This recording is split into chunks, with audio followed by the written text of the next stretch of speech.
We are live, and there's my man. I was going to bring you out with a little bit of an intro, and we just jumped right into the game. This is the intro for Brian. I'll go ahead and throw this out there because I want you to see this, bro. This is yours. Maybe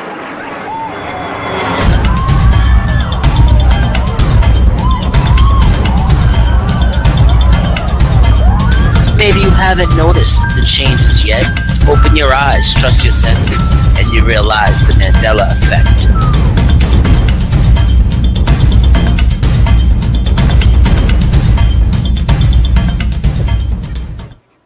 And there you go. That was, how about that? That's supposed to be yours. Yeah, right. I jumped guns and hitting buttons. Man, there's so many different buttons to push. But yeah, Brian today is in the hot seat. Hi, everybody. I want to say hi to all of you out there. And thank you for tuning in. We will do a little quick shout out here in just a minute. Sergeant Dogg's in the house says, yay. Mark Cooper says, hi, guys. Brenda Mitchell's in the house. Carla Red Pill. Truck Stop says, hey, Waters of Bugs. Talking to them. Ronan the Voice. Yeah, baby, from Truth Puzzle Life. Boy, him and I spent some hours together. Vitality Himlevsky is in the house. Says, hey, Brenda. Rick Swain says, chemtrails are demonic. We'll get into that in the questions today. We're going to play 21 questions with our guest, Brian Stavely. I know we're going to get personal, too, because I don't even know what the S stands for, in case y'all don't know. Edward DeSoto says, I like Brian's rap songs. We're going to talk to him about that, too, folks.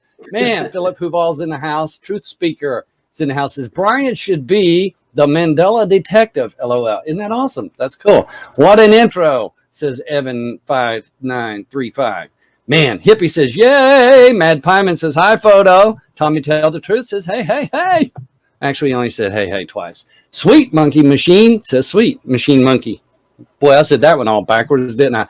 Peridox. Oxide. See, my wife could probably pronounce that. She's medical. You got some splaining to do in the hot seat. Rockin' Robin says, Photo. Bless be here. Okay, so, folks, if I didn't get you right off the bat, we're just going to jump right into this. I do want to make a couple of announcements. Listen to this, and then we're going to get into our 21 questions and talk to Brian Stavely. If you guys are in the Mandela-affected world and you don't know who Brian Stavely is, you don't get out much. I'll just say that because he's everywhere. He's everywhere. Want to tell you this. Okay, so tonight we're having Brian Stavely, obviously, but we've already got the lineup for next week and even for this weekend. I want to tell you about Saturday night, tomorrow night, actually. End Times 777, End Times 777. He's from Great Britain, but he's in the missions field, and he's actually in Africa right now. And so he's calling in from Africa tomorrow night to do the show with us. And he's going to be on tomorrow night if you want to make notes because I haven't got them all posted just yet. But End Time 777 tomorrow night at 7 p.m. Eastern. All these will be Eastern time that I'm telling you. On the following Monday, after Saturday, Sunday, then Monday, a gentleman by the name of Scott is going to be on. His channel is called A Theory of Nothing. And he'll be on 8 p.m. Monday night. We were going to do 7, but because of his schedule, and he lives more on the West Coast, so we're having to do it at 8 p.m. Monday evening. Trying to do things because I know you all got some regular scheduled programs out there you like to watch and keep up with, so I don't want to interfere with you there. I got me a new fluorescent green pen. Isn't that awesome? Don't cut into my 24/7, 7-day-a-week streaming, Photo. Yeah, anytime you're not here, you can be over at Stavely's. He's always on. Okay, so check this out. On Monday is A Theory of Nothing, 8 p.m. Then on the following Wednesday, again, this is all if we have breath and we're alive and we're here and everybody's good and healthy and all that. Jenny Purty. If you don't know who that is, you probably haven't been out as much. You may or you may not. Jenny Purty. That's Jennifer and then with a T on it. So it's Jenny Purty. She's going to be here Wednesday night at 7 p.m. this coming Wednesday. After that, Friday, get this number. Friday. Crow 777. That's CRROW. Crow 777 is going to be in the house on the 20th at 7 p.m. That's this coming Friday, a week from today, 7 p.m. Crow 777 is going to be in the house. And then the following Monday, if everything goes well, we're going to have a man by the name of, he's in the chat room, Truth Puzzle Life. Is planning to be here at 7 p.m. So Wednesday and the following Friday are still open. we've got a few people vying for the seat. Tonight, we're talking to Mr. Brian S. Stavely. Brian, you've seen the show. You know how we play 21 questions. So the first question I got to ask you, it's going to be a simple one right off the bat. What does the S stand for, bro? Scott. Scott. Brian Scott Stavely. Okay. Nothing exciting. Pretty boring, I know. Sorry. All right, so let's see. Why don't you tell everybody where you're from, Brian? No kidding. If I'm talking this way, it's because I'm actually looking in your ear from what they see. I know you're over there. Tell the people exactly where you're at because I wanted to talk to you. I've got something I want to pull up here while we're doing this discussion. In the background, I'm going to make this our background. It says Centerville, and we're going to go into a discussion on that because originally that's where you are, man. Yeah. And that picture you were outside there, if you'll look at the screen in front of you, it says Centralville. That's you there pushing at a flag or pointing at a flag. So I want to talk about the flag too, but I do want to ask you about this Centerville. Tell us where you're at, brother. And are you sure you know where you live? I'm sure I know, but nobody else seems to have a clue. But yeah, so I'm from Lowell, Mass, Lowell. It's about 25 miles north of Boston.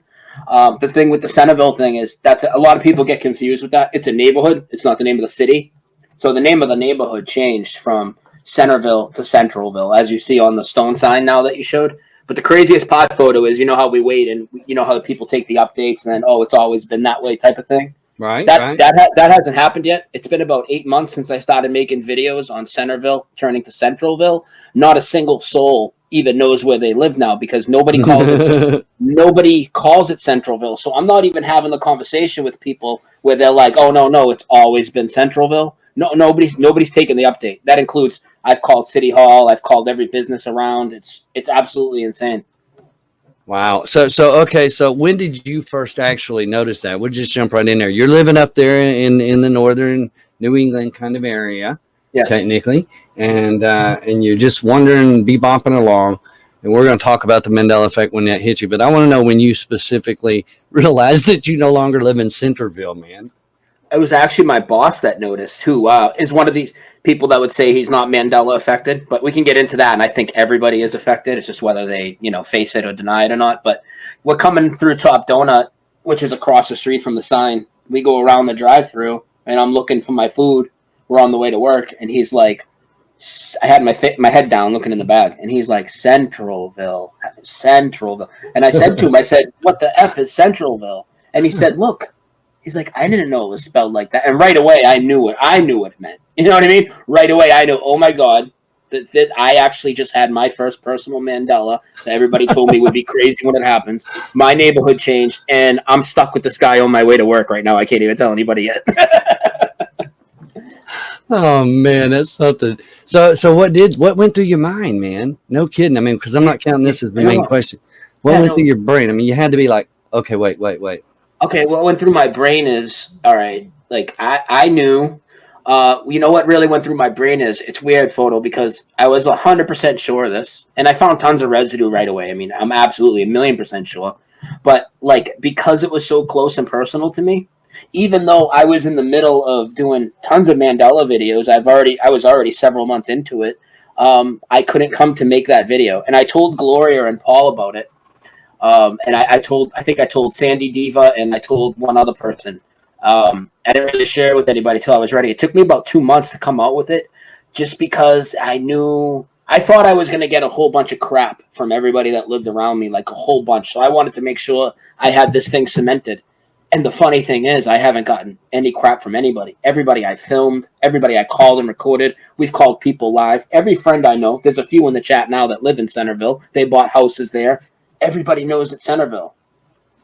That's all. I remember watching the video. Still, one of my favorites that you've done is where you got the Uber ride, or the I guess it's Uber up there. I think that's what it was. And you're riding and you're talking to the driver. Yeah. And she always thought it was Centralville. And you're just going. No. She remembers it as Centerville as I do. Center or Central? Center. She remembered as I do because I got in the Uber with her. I had my phone off because I was going through a dead spot anyways, and I had little battery, so I wanted to shut it off. That's right. And I get in the car, and she's like, "Where are you going?" I said, "Oh, I'm going to Centerville," just to see what she would say, rather than say I'm going to Lowell, I'm going to the street. I said, "I'm going to Centerville." That's what you would say to normal people around here, though. You tell them what neighborhood you're going to. So I would say Centerville. And she says, "Oh, I lived in Centerville for 18 years." I said, "Oh, did you?" Turned the phone on real quick, and I just started recording. That was a good conversation too, man. Yeah, that was just sweet. I like those spontaneous ones where I'm just, it just comes out like that, and it's just like, yeah, it's crazy stuff, man. And then there's just been a whole bunch here in my city, which has been crazy. The name of the river changed, the neighborhood, a boxer that's famous from here changed. Ed McMahon's from here. There's just a whole bunch of stuff here. It's Okay, now see, I didn't realize Ed was from there. Oh yeah, he's from Lowell. So when he was driving around trying to get his big checks back in that rap song he did, is he running around the town? I don't know if he was living around here at that age, but he Probably in California by then, right? Yeah, he grew up here. I'm sure he wasn't living here when he was doing Publishers Clearinghouse, which apparently he's never done, and we're all just crazy. But there's like, what does your shirt say? I got to see what your shirt says. It says straight out of curvature. Straight out of curvature. Boy, there's going to be a topic we got to talk to. Listen, folks, if I look like I'm ignoring him, this is mine. Can you see that? Yeah. It's funny how you think I'm listening, right? So we are going to talk about the curvature thing too, because if we're going to get some red flags here, we got to do it, right? Sure enough. I want to know, bro, when you first came to YouTube, I want to sort of get a ground base now before we really move plowing into this. When did you first come on YouTube? And when you did, what were you doing? What were you looking at? I mean, did you just jump right in because of the truth stuff, because of all this changes, or tell me about that? I had been on YouTube since 2009, mostly to do what a lot of people do, just save playlists, not to make videos. That's what I did. So for like researching 9/11 and other topics, save video playlists. So I had a YouTube account that I would save a lot of videos on. I would use for references and share videos. Never made a video. I always did podcasts on my radios, on my site, therealnewsonline.com.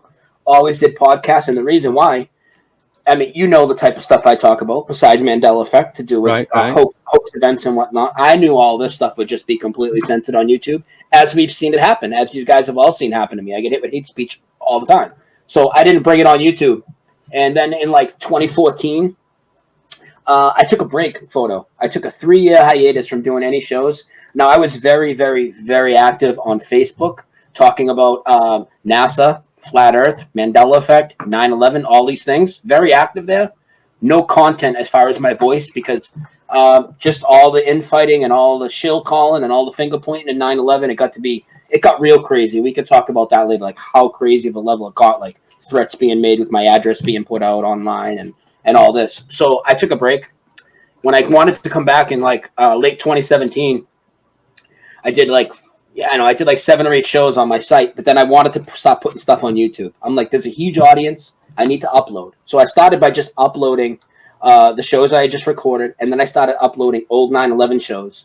And then come the summertime, last summer, not the one that just passed, but a year ago, I was just, going watching some Mandela channels, and I saw one of Brian McFarlane's live streams. He liked what I was commenting or whatever in the chat, asked me to come on the show. I went on for about 3 or 4 weeks, a few shows here and there, got pretty comfortable with it. And then I decided, why am I not doing my own videos? So then I interviewed Paul and James, but they weren't on video. And then my third one, which was going to be my first video, I went to interview Gloria, couldn't figure out how to launch it. So I had Brian host it, and then I just mirrored it. But after that, once I did Meeg's interview, and from there forward, everything I did on my channel. That's pretty much how it started. I never wanted to be here because of censorship, but I also knew after a while, it's like, man, I can get such a large base of people and get this material to resonate with them. If I get censored, I get censored. I'll do what I have to do to go around it. That's why I have 3 channels. And that's why you guys are getting notifications left and right all over the place. But it is what it is. Let me ask you this, since you talk about the channels real quick. You lost this. We'll count this as question number 3 in our run up. You lost a channel just here recently. And it was one of your bigger channels, right?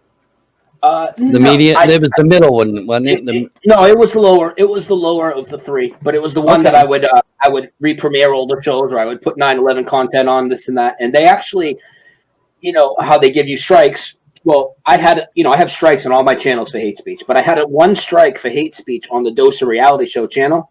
And then they pulled me down midstream one day, and then they just totally deleted the channel with only one strike on it, deleted it, sent me an email, and said I incite violence and hate too much. So, and it's clear who incites the violence and the hate. It's not me. It's the media. Right. People. I'm the one trying to tell people to have no fear. How that's hateful, I don't know. Well, now, we're talking about some of the things that you talk about on yours because you really are gung-ho. And almost all of your subject matter is the stuff that our FBI is talking about. These are the red flag events. It makes you a domestic terrorist. What do you think about being a domestic terrorist? Do you accept that role pretty well? Well, I've been a domestic terrorist according to them for a decade, so it's nothing new. Right. And honestly, they say that, but nothing's changed other than them clamping down harder on the censorship across the board. Nothing's changed. Nothing's happened to me in my direction for being labeled a domestic terrorist or whatever they've labeled me all this time. I really don't care. And honestly, dude, I'm going to keep doing what I do because I know in the end, the creator, God, whatever people want to call it, he's watching out for us and he has me. I'm good. I'm not afraid of anything. Now, Matthew Blackman says, stop drinking bottled water. I know, but it's better than tap if that's all you got. I mean, yeah. I say it's better than tap. No, the plastic. You need glass bottles. But I'm out of coffee. I do coffee. That's where I get most of them. So I have to drink my bottles in plastic. But if you got a filter, it's the better way to go. Sure, but you got to take what you can get. It's better than drinking out of the toilet at this point. Mm. Okay, so number 4. Let's talk about your background a little bit. Sure. Let's heat up our seat. Okay, so you come from? Are you adopted? You got your mom and dad there. I mean, where did you come up at? You were born, raised. Talk about your background, where you came from, and how you got there. Born and raised in Lowell the whole time. Parents split up when I was 16, so I was on my own since then. They split up and left me the house. I mean, I had to pay for it, but so I was on my own since 16. And my mom lives in Cape Cod now, and my dad is a prick, and I don't talk to him because he disowned me over Sandy Hook. So now so you and him were together until the Sandy Hook deal? I mean, we weren't together, but I mean, at least talking. Yeah. And then the Sandy Hook thing got him, and he just didn't want to do with you over that. Tell me a little more. He blasted me publicly on my Facebook wall and said he's ashamed to be my father. Don't ever call him again, and he uninvited me to Christmas, all in one move. Bro, man. Okay, so tell me, since we're talking about that and age and stuff, because this is like in number 4. How old are you, Brian? What's up? How old are you? I'm 41. I'll be 42 in a couple weeks. 41. Okay. So do you still talk to your mother? My mom watches the show. Does she? My mom, actually, one of my mods blocked my mother. She was, because we thought she was a troll. She came in with this name we don't know. We thought she was a troll, and like they blocked her. She's hit me up. Who blocked me in your chat? Why can't I type? Okay, so listen, we've already got a question coming in. We'll try and grab them, folks. If I don't see your comment in this, because there's a lot of different button pushing, and but we got one on the board. If you can see your board, or the chat says Carla Redpill says Photohelix. Ask Brian to tell us what this community means to him and why he works so hard for us. That's a good question. So we'll give you that as question number 5, and then we're going to still come back around in a circle to 4. All right. Okay, what the community means to me. Well, the community is pretty much everything I've got. You guys are like, I know a lot of people are like, oh, thank you so much for doing the shows. You do so much for the community. And I do try. I'm not saying I don't. I know that I do. But you guys help me a lot too. And people like Photo, people like myself, we all need to, we all need you guys just as well. Another thing that this community has done for me, rather than when I was just on the outside looking in kind of, but I was doing a lot of Mandela effect stuff, but I wasn't so much involved in the community. I was never commenting on videos. I was never in live chats. I would just watch stuff and note stuff down, make elaborate posts on Facebook, make memes out of it, stuff like that. With the Mandela effect community, because everybody's so open and loving and we're all going through this phenomenon together, it's really made me open up about a lot of things spiritually. If something supernatural happens or any type of story that I might have not wanted to talk about to a large audience before, I'll just let it out now. I mean, I don't care. Things that I observe in the sky, things that don't make any sense, I'll talk about all of it because it's way past the point of people thinking Brian's crazy. I mean, we're 9 years past that, dude. So I really don't care. Honestly, I know that when people think I'm crazy, it's usually because they're a moron. So whatever, I'll be crazy. I'd rather be crazy than be the moron. I'd rather be crazy and know what I know, right? Mhm.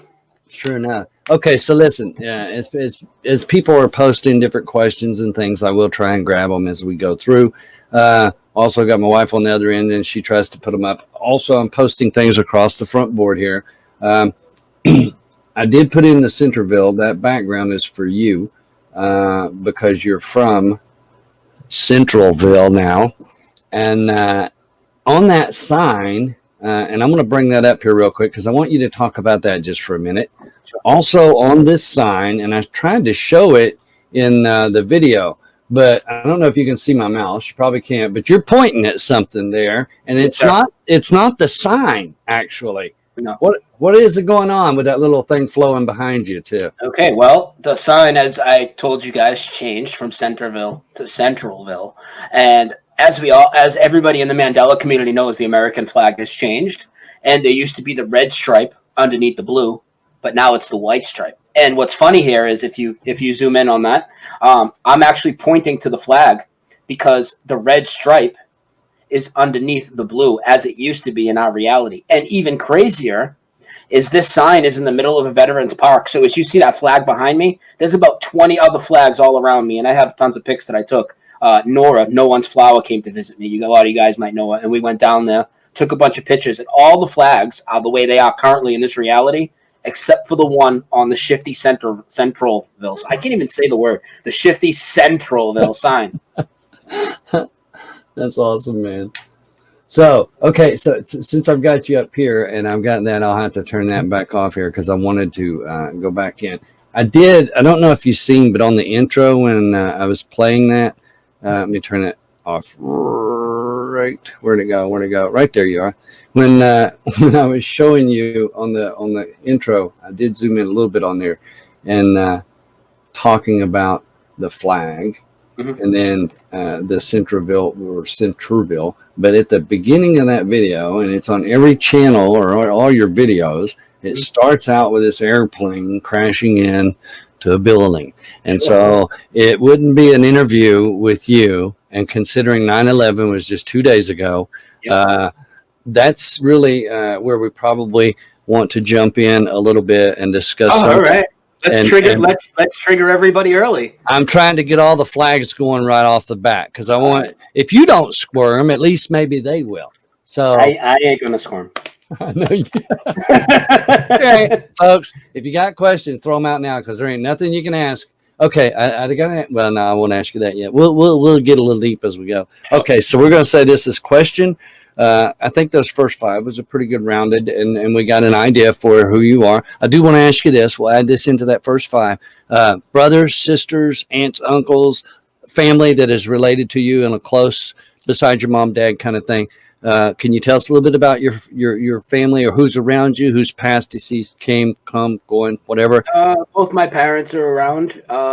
My grandmother on my father's side's around. My grandfather's been gone 20 years or so. Grandparents on both the other side still around. My grandmother's getting pretty old. Okay. I got one of my mother's 4 brothers passed 2 years ago. The rest of them live down the Cape. One lives in Florida, actually. The rest live down the Cape. And right now I live with my cousin and his wife and their son. So there's 4 of us here. There's 4 of us here in this house. Now, do they see the changes and things, or do they just think you're some loony? I don't know. I know that they see some of them. Here's the thing, Photo. Everybody's affected. I know that people say there's this masses of unaffected people. That's not true. There might be masses of people that are brain dead or zombies or not aware, but they're not affected. You put me in a room with 5 minutes for anybody, and I'll prove to you that they're affected. I mean, they might deny it and say, and make all these excuses, but I'll trip them up on, it. You would do it too. You could trip them up on so many. So are they affected? I know they're affected, but they're so hard-headed, so ingrained in the system. And I mean, my cousin got the Trump bumper sticker, the hat. They do the whole, they're so into the whole news and everything. It's like, I don't even bother bringing it up with them because they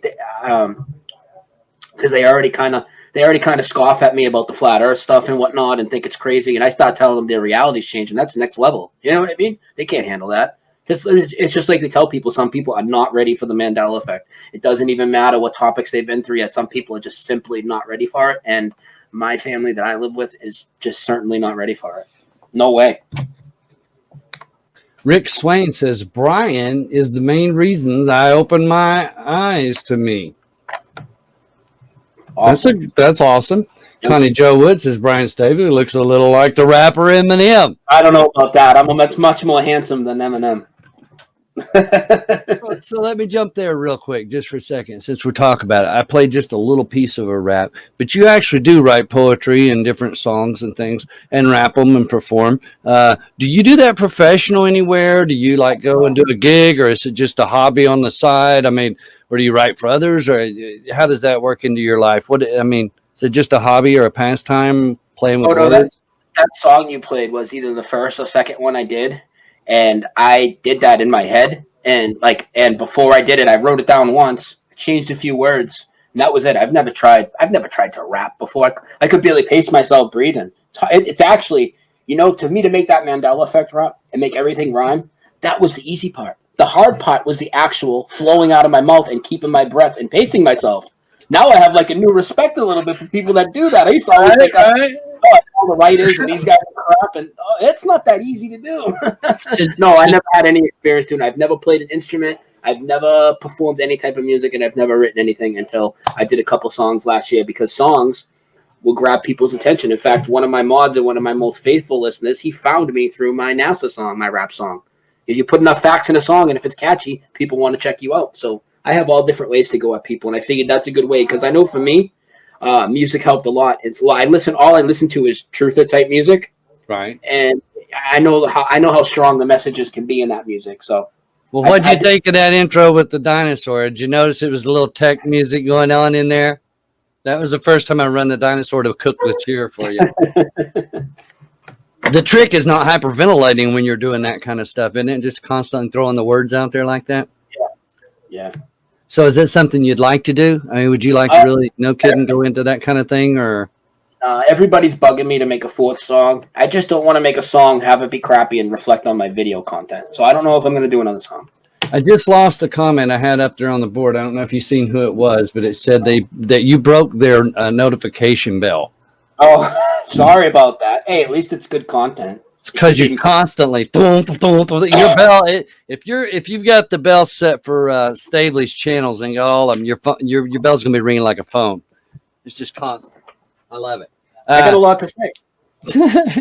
You can never run out. Let's see. I keep dropping that pin. I'm playing with pins. Don't trigger me yet. I'm reloading. Says No Way's thoughts. He was in the house the other night. Truth Puzzle Life says, "Oh my, this is deja vu." So it means we've been here, done this before, folks. At least. Maybe. Matthew Blackman says, I'm a little triggered. Might be the full moon. Is there a full moon? Is there a full moon? I haven't even been outside to look yet. There you go. So that takes me. Let's go. Okay, I'm going to make this question number 6. Sure. How do you like that? All that was in 5 questions. Okay.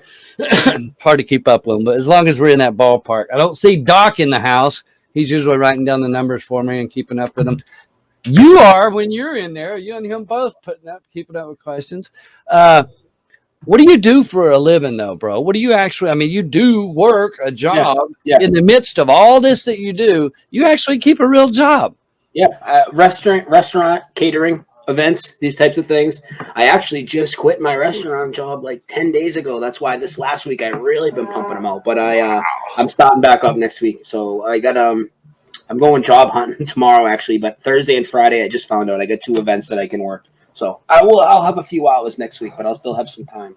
I'm going to try to work a little less because I don't need the money like that. So I'd rather work less hours and put more time into this, and I'm fine. I don't care about material things, bro. And that's such a 180 from where I used to be at. I mean, I was all about spending money, being at the club, having jewelry. It's totally different than how I am now. I was still a nice guy and a smart guy and a funny guy, respectful to people, but I definitely was trapped in the material world a lot more. Okay. All right. So, but do you got something lined up? I mean, what you're planning to do? For work?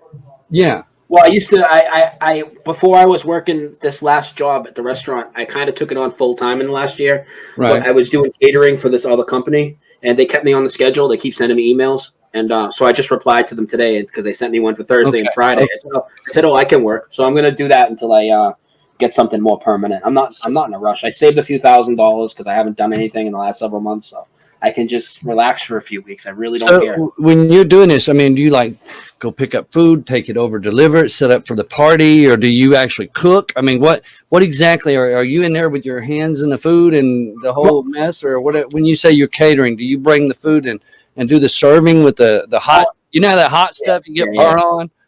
I'll do more of the serving and setting up, and I'll do some food prep too. But I'm not like the chef cooking it. But I'll do food prep as far as other stuff. You know, making sandwiches, getting platters together, this type of thing. So you are dealing with people and different personalities everywhere you go, though, right? Oh yeah, some of the events we have 6,000-7,000 people. Oh my gosh! It's in a hockey arena. Wow. Yeah. That's big, man. That's not like just I'm thinking catering. You got like 10 kids out in the back with blowing up balloons for a clown. No. You ever heard of? Wow, that's big, man. Yeah, I shouldn't say the company name just in case, but you No, know them. that's okay. They're a huge food service company all over. That's awesome. Well, look, Fast Pace 33. We just want to address this for a moment. It says, what is this supposed to change?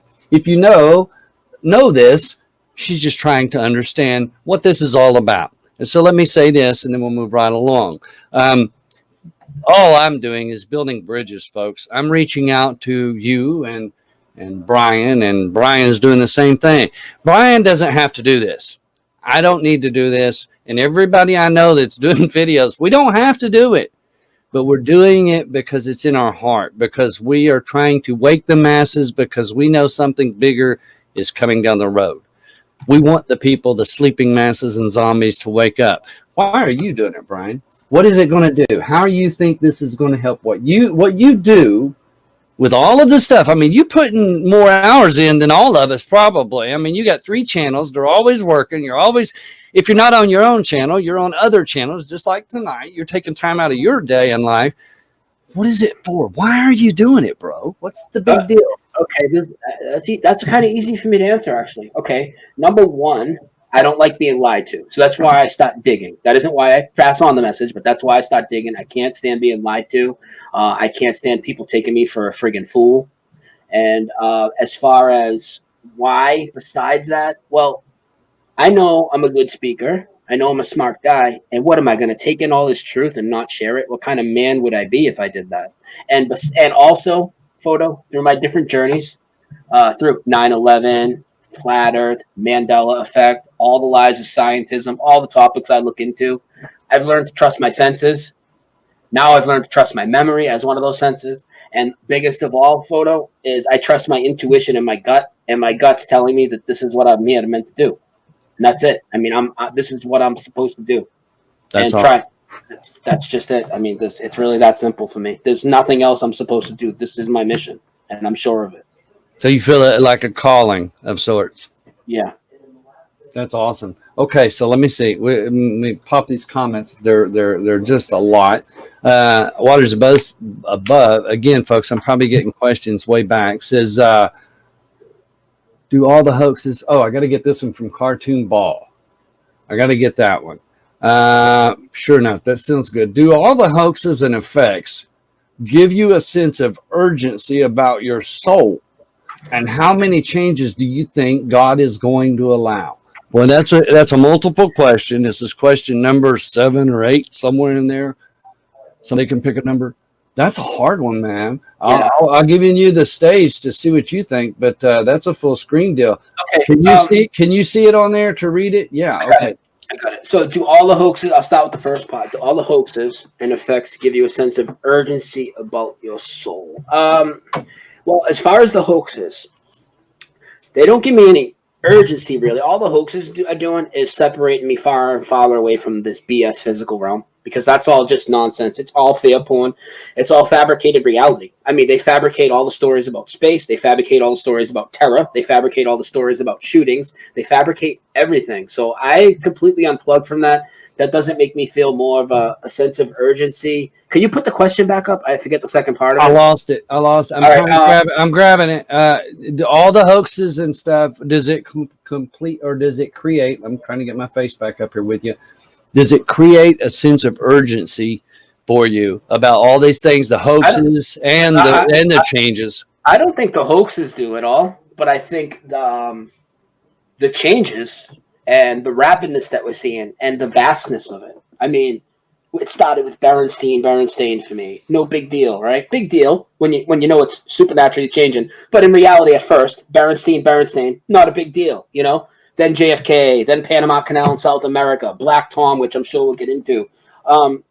We are. You know we're going there, brother. I'm pushing that to the end, though. That's fine. I feel that our time in this physical realm, it is coming to a point where spiritually, I think we're going to be stepping out of here. And I used to think that it wasn't urgent. This wasn't an urgent thing because I thought with these changes, with the awakening to this topic and that, we have like 10 years before any headway is made or anything. But this Mandela effect is really crashing my reality down fast. You know, how much of the changes will God allow? I don't know. I think the changes will be allowed until we realize that this physical reality isn't where it's at. It's not where we're supposed to be trapped. Honestly, I think that this is just a meat suit that we're trapped in, and we're spiritual beings doing the human experience. That's what I think. Okay, so Michael Murphy, the Like God See Warrior, makes the comment, domestic terrorism, because we were talking about that's what we're all labeled these days. Sure. There's no end to their BS. Domestic terrorism seems to be aimed at those telling the gospel and end times prophecy. And I know that you've said before that you feel the reason that all of these things, what led you to know that there was a God. Maybe you can touch on that and then address this question by Michael Murphy, like see God. Keep I'll the leave question it on there. I will. I'll leave it on there till you're done. Yeah. Keep the question handy. So what made me realize there was a God? Is that where you want me to go? Yeah. Tell us about why you know there's a God first, and then maybe address about this gospel, end times prophecy, and that kind of thing. Because you're right there in that. You're really in that ballpark, especially when you start talking about Bible changes, right? Yeah, sure. Well, growing up, sci-fi fan, Star Wars, Star Trek. Not too much of the other sci-fi, but heavy into those. I believed in outer space, like every kid probably did. All the lies. My journey through 9/11 and media fakery brought me to Apollo in 2011. Took a night to know that was a total hoax, and that brought me through the ISS and fake satellites, and then into the flat Earth material, and going into flat Earth in 2014. Come 2015, I saw this tremendous anti-God agenda by the people of science. I mean, it's that simple, Photo. The reason I realized God was a real thing is because of the strong disinformation campaign by our controls. And this is important for Mandela effect people. A lot of Mandela effect people buy into the lies of people like Brian Cox, who's supposedly a lead physicist at CERN, Neil deGrasse Tyson, Elon Musk, and these guys tell you we're living in a simulation and all this. You should not trust these guys. These guys have come out on camera and said that they hate God.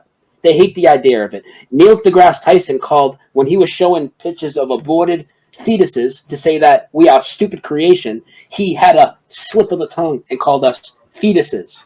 They tell us we have no consciousness. We have no soul. We're dead in the ground after, and that's it. I don't accept that.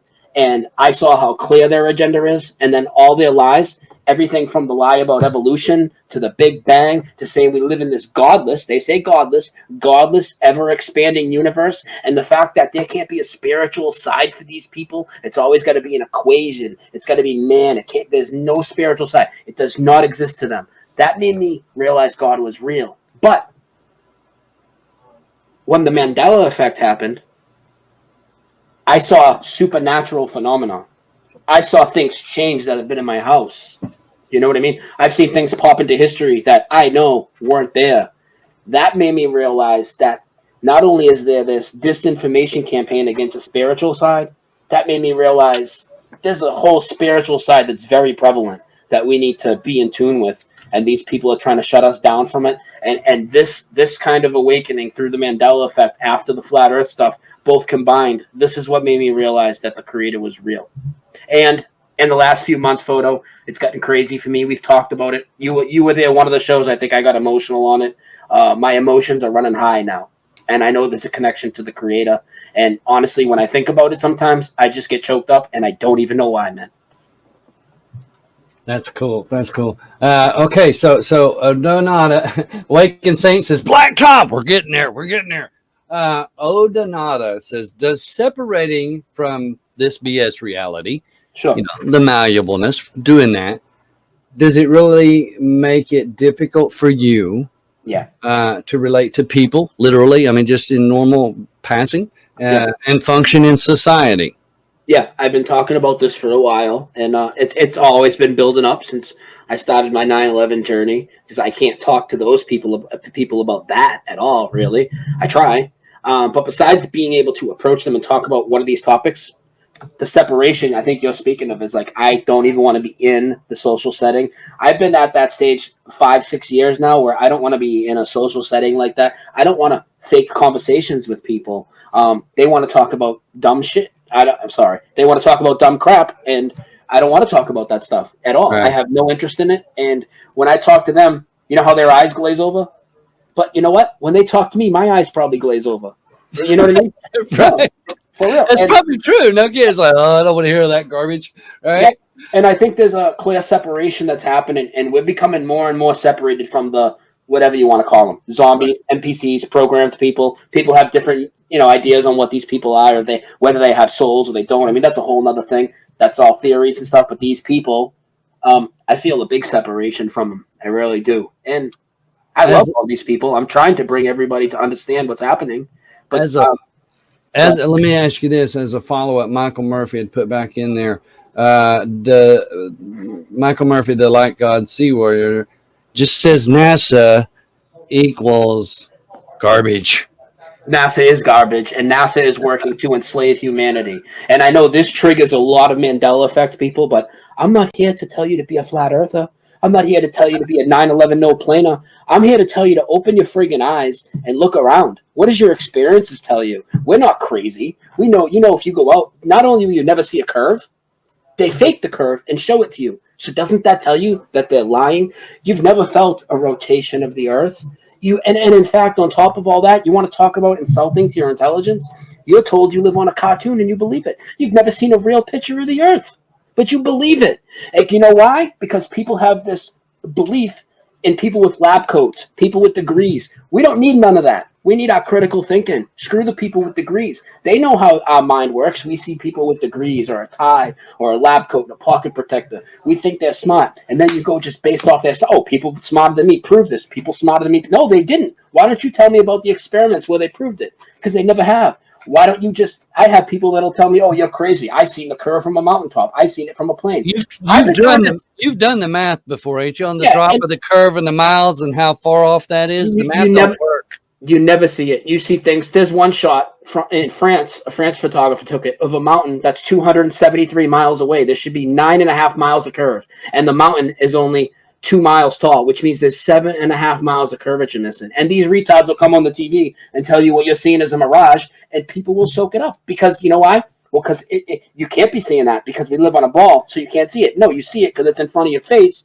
because you don't live on a ball. The heliocentric lie, it's an anti-God agenda, all of it. It's all about control. They're hiding land probably, hiding resources for sure. They're lying to us they say we come from a monkey that lives upside down, stuck to a ball. Without a tail. and they say these forces, sure, you drop something, it falls. That doesn't mean it's gravity that they talk about, mass attracting mass, things spinning around each other, create the universe. Show me in a lab. Recreate that for me in a lab. You can't. You just say, oh, it's gravity because they say electromagnetism. I lean more toward what Tesla taught, that kind of stuff. Electromagnetism, and we know about the Schumann resonance. All that can be proven, but the big G gravity. Let me say something else on this too. So there's a lot of people ask why would they lie? Okay. The easiest answer is control. These people want to control you. They're manipulating you. Whether you think you live on a globe or on a flat earth or whatever, it's pretty hard to deny that they have us cornered in a certain area and they're sealing off other parts of it. If you can't get to that, and here's the thing, or I stop people, they think I'm crazy, right? Look at the moon landing. If you know the moon landing's fake, why are you going to think the rest of it is real? So they faked the biggest accomplishment of mankind, but you're going to let them think you're going to think everything is real after that? How about they fake the moon landing? You default to everything is fake until proven to you by an individual case-by-case basis. Nothing they say makes sense. People think we're crazy. Oh, the Earth isn't stationary. Well, I don't know. You look up, you see the same stars every year, year after year. But if they tell you you're spinning, you're spiraling around the sun's doing like 2 million miles an hour this way, and a lot of these stars aren't even in our galaxy. So how can they just return every year? I'm not the idiot. I'm not a fool. I understand this triggers people. Good. I hope you're triggered. Look into it because you know what? You're lying to your kids. Not on purpose. They're lying to you. And a lot of them not on purpose because they're lied to. It gets passed down. But now I'm telling you, go and look at the pictures. Go and look at pictures of the satellites. They're all cartoons. Go and look at ISS footage. If you have any eye for media fakery, all you'll see is green screens, wire harnesses, augmented reality, virtual reality, CGI. It's an insulting joke by people that laugh at you, lie to your kids, indoctrinate you since birth, and they steal just NASA, never mind the ESA, other space agencies, anybody else involved, all the different industries that would be involved. NASA alone is taking almost $60 million a day from you by force out of your taxes. A day to get cartoons. Why don't we have a real picture of the Earth? And photo. People will say, well, that doesn't mean the Earth is flat. You're right, but that means you need to friggin' look into it, and then we'll see where your journey takes you. And I'm here to boot people in the ass and get them to not accept the lies and go on their journey. Because the lies you're accepting, they shouldn't even fool a 6-year-old. They only fool them because you're brainwashed. I'm brainwashed. Photohelix is brainwashed. We're all brainwashed. We're all at different phases of coming out of it. But you know what? We're all on the same team. I'm not here to alienate anybody. I'm the channel that wants to talk about all this. Put it on the table. Let's be adults. I keep trying to get people to understand that if you can see the changes and you're starting to wake up and realize you don't have that cognitive dissonance and you're big enough to think for yourself and trust your memories and that kind of thing, we're all related in that sense. I mean, no kidding. There's a brotherhood here no matter what. Okay, so listen, Philip Baca had asked, because I've already lost that question because I was running through there, and just said, ask you when you came to the knowledge of Jesus Christ or accepted Christ or something. I can't remember exactly how it was worded now, so forgive me for that. Philip Baca was the one that asked that. Also, the person that just said evolution. So if you want to address that at all, and I'm trying to find some more. There's so many comments on the NASA, man. That does fire people up, and they're all in agreement with you. That was okay. And the ones that aren't, call in next show 978-435-0006. Bring your proof of the globe. Show me the experiment that proves the motion. Show me the picture of the curve. I'm waiting 5 years for that picture. I'll put it on the air tonight. I'll go live tonight and put you a picture of the curve on the screen. But you won't show it. But you'll give me excuses and call me an a-hole. You know, Mike Bowman says, just jump in a moving train. There is your gravity. And then somebody said, hold on, I'm trying to catch it. Fee Maori says, Photohelix, can you ask Brian what's the best way to talk to others about the Mandela effects? We'll make this question number 9. All right.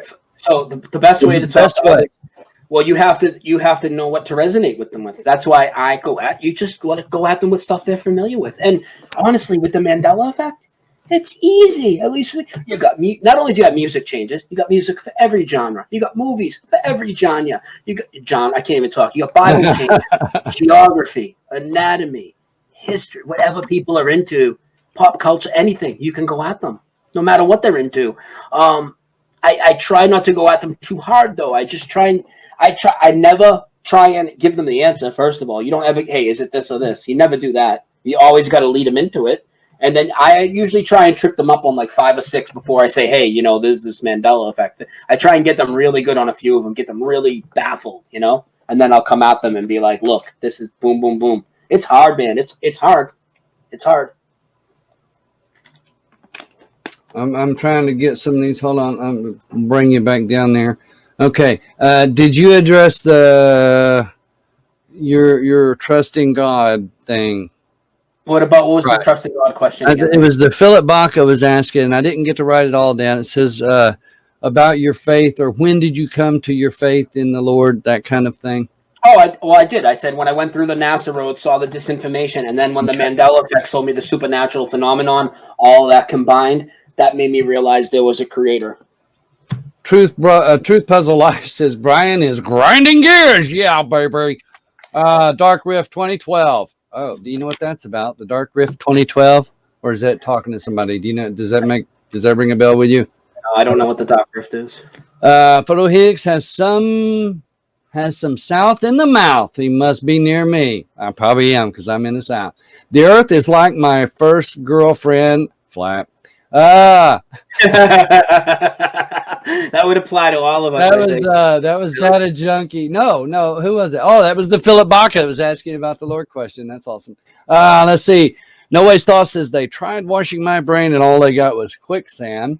I'm trying to catch up. I'm sort of behind on this to see what kind of questions they got while we're looking, because there was a lot. Disney says NASA or Chris Cartoon Ball says NASA is Disney. Hand in hand since the beginning. They've been hand in hand. Absolutely. There's actually photos of heads at Disney with heads of NASA. That's right. And Arthur C. Clarke is there, who invented the satellite in a science fiction book. And then 10 years later, NASA supposedly putting them up there. It's science fiction, folks. Okay? It's science fiction. Put away the fairy tale and stop supporting it, because the people you're supporting, they hate your God and they hate you. I mean, there's no other way to say it, Photo. I know you have a lot of people here that are people of God. You're a spiritual channel.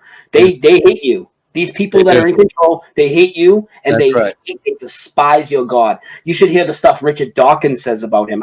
I wouldn't even say it on your channel because I know people would really go nuts. I won't even say the stuff that comes out of his mouth. You know who he is, I'm sure. Yes, sir. I do. It is amazing. Here's the other thing. This one says, I just don't understand why flat Earth people can be so rude. So is that the people that are round believe it's flat, or believe it's round? People are rude on both sides. I'd love to address that. Go for it. Why flat Earth people can be so rude? Mandela people are just as rude to the flat Earth people. It's a two-way street. Simple as that. It works both ways. I'm in both communities. Can I say something on it? I'm finding that not just flat people, but round people and hollow people and people who can see and people who can't. I will say this. I think people who are more open to the idea of truth, who have their eyes open more, are less rude and more empathetic.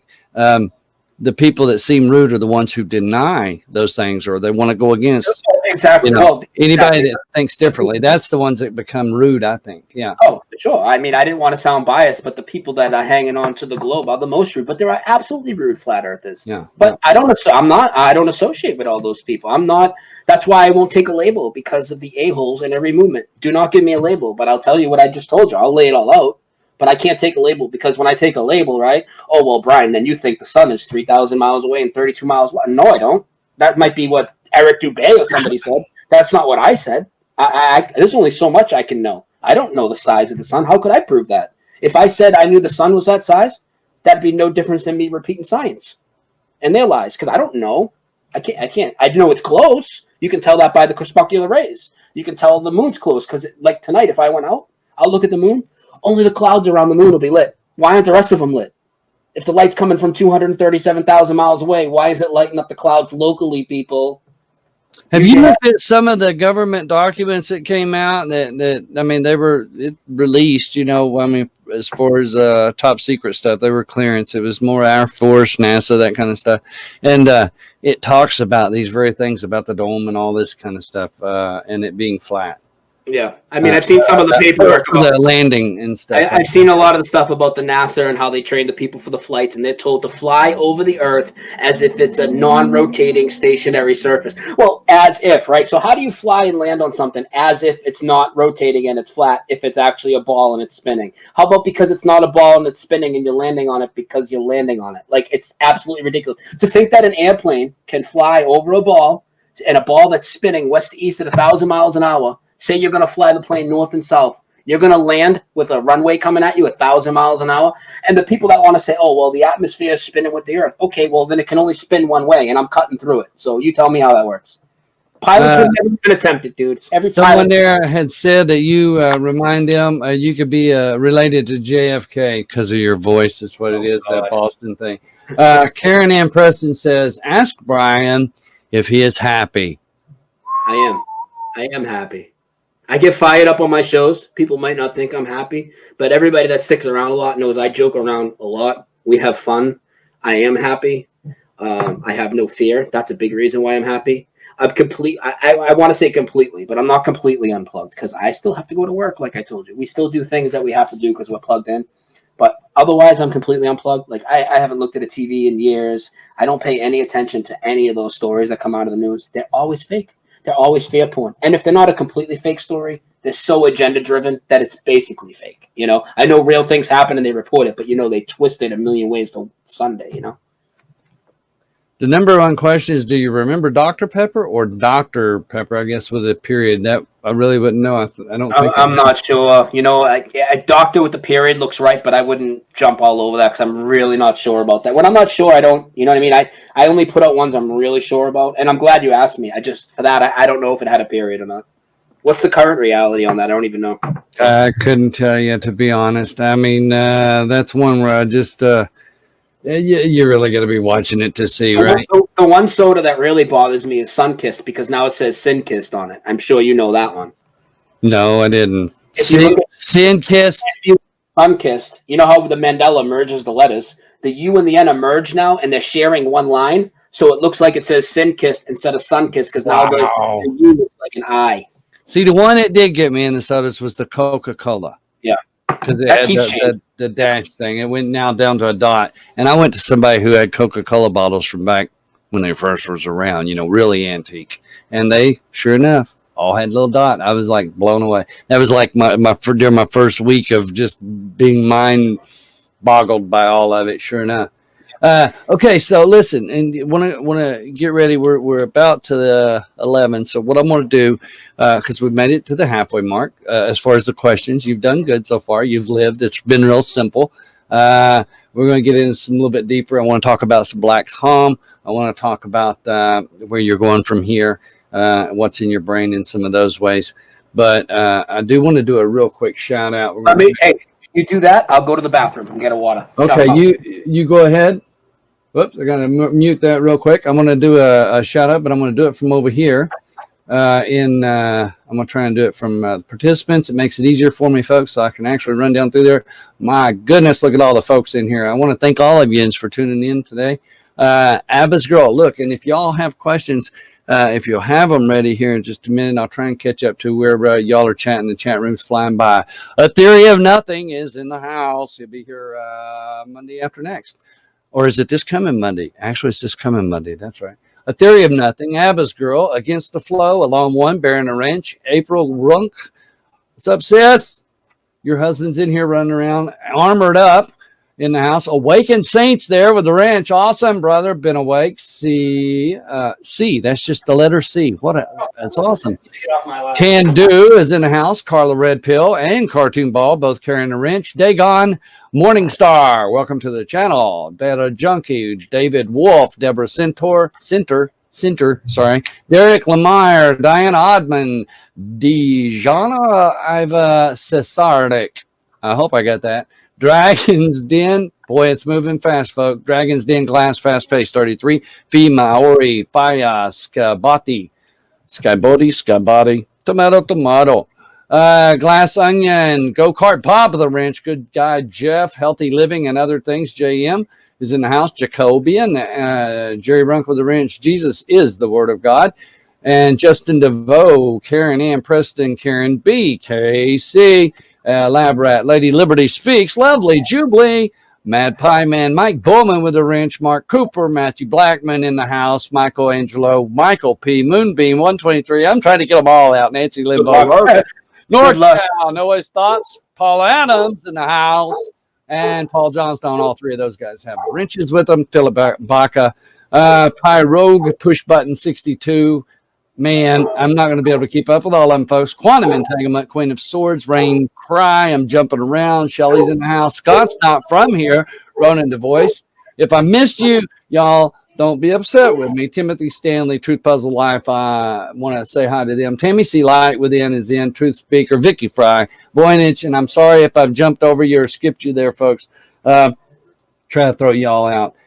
Let's see. Will Sylvia, Will, what is that? Yeah, Will Silva. Voynich is also down in there, and I know I missed a few throughout. Reality Dose is in the house. How can I not say hi to Reality Dose? Every time I see that name, it throws me off. You know, I'm like, Reality Dose. I think it's you. That's what I'm saying. Dose of Reality, right? That's awesome. Okay, so sure enough, let's get back here into our chat room and on the house. So we got that here. Okay. You looking for an ink pen there? Okay, somebody coming in from on that side. Here we go. Let's see. Trying to catch some of these real eyes. I'm trying to find you a question here real quick first to start us off on this side. Show the love and thumbs up, folks. Sure enough, let's get some thumbs up out there. Reality Dose says, hey, Brian. Byram. Is it Byram? I think it was supposed to be Brian. It might be Byram. You know how it is. Last time I checked, it wasn't, but okay, so we got to talk about this. This is a big one as far as Mandela effects. This will be question number 11, 12, somewhere in there. We like to bounce them off. Please discuss, this is from Ben Awake, please discuss passenger airplanes and Mandela effect. So okay. Are you I mean, I know there's some that you could probably talk 9/11. Yeah. Also maybe about the engines on the wings, if you will. Yeah, I mean, we can talk about that. I mean, doesn't everybody in the community already know about it? I mean, how long you let me go on? For the people that don't, or if he's new, I don't know. The jet engine placement now is way out in front of the wings on all the commercial airliners. I think except for one Boeing 737 model didn't change, I believe. But all of the other ones have the engine way out in the front. I mean, you guys know this in the community, and it makes no sense structurally. I mean, you got the heaviest part of the plane out suspended in front of the wings. And I've showed some really good residue in one of my shows. There's a video game called Just Cause 2 for PS4, and they perfect, like almost photorealistic, but you can tell it's a graphic. But they have airplanes that are flying around and whatever. And dude, the engine is right where it used to be under the wing. For people that don't know, I mean, just go look at some pictures of commercial airliners when you're done here. Even pictures that you took in front of a commercial airliner. One guy, he's like, "That's crazy. That's crazy. I think I have a picture of me on the runway in front of one." I'm like, "Go get it." He sent it to me. It was changed. He's like, I can't even believe it, dude. I can't even believe it. Yeah, the engines are way out in front. I got this question just handed to me. It says, Moonbeam 123, the Mandela community are seers, or are they part of the 144,000? Because I don't know how many the number is, I'm just throwing this out for that answer. I don't know how many people are actually in the seeing community that we can see these things. And the 144,000 in the book of Revelation speaks of 12,000 of each of the 12 tribes, which happened to be scattered, and they were all male and virgin. So I don't know that would put me and Brian get knocked out, right? I don't know. Maybe not. I mean, I don't know about. Brian might be still pure. I don't know. I'll address it a little. See, I don't know about the number. I don't know about the 12 tribes. And we've talked, and you know, I've never read the Bible. We've talked about this. Right. But also, you talked about the people seeing the changes, the 144,000, and I would stop you there. I would say, well, if it is 144,000, it's not just all Mandela effect people. There are people that are going through other awakenings that are part of that 144,000, I'm sure. There's people going through strictly a spiritual awakening through their religion or whatever. There's people going through the other topics I talked about, flat earth, these other topics, and they could all be part of this 144,000. So we can't look at these other groups as if they're not part of it, because it's all together. It's all connected, all of this stuff. All right, so now you're getting questions coming in from outside. Outside from where? Who are you talking to? I just got a text message that came in, and I'm looking for I just had glasses in my lap and dropped them. Oh, here they are. I'm going to roll over them with the chair here. Okay, so this question comes in. It says, this is, I don't know if it just got missed maybe in the room. Where'd it go? Right here. It says, ask Brian if he has observed airplanes. This is from The Theory of Nothing. Sure. So he is, I think, he was one of them in the chat room. A Theory of Nothing, or The Theory of Nothing, A Theory, I believe. Ask Brian if he has observed airplanes freezing in midair. So that's going to be question number 12. We'll give you that. There is nothing hot about tonight's hot seat. We got to get there. Yeah, so as far as the frozen plains, I've looked into it. I've seen the videos of it. I've talked about it. I've done shows on it. Have I personally seen the plains freeze? No, I haven't. Paul has and filmed it. Gloria has. I have not seen them freeze, but I have seen them do many other weird things as far as the speed of them.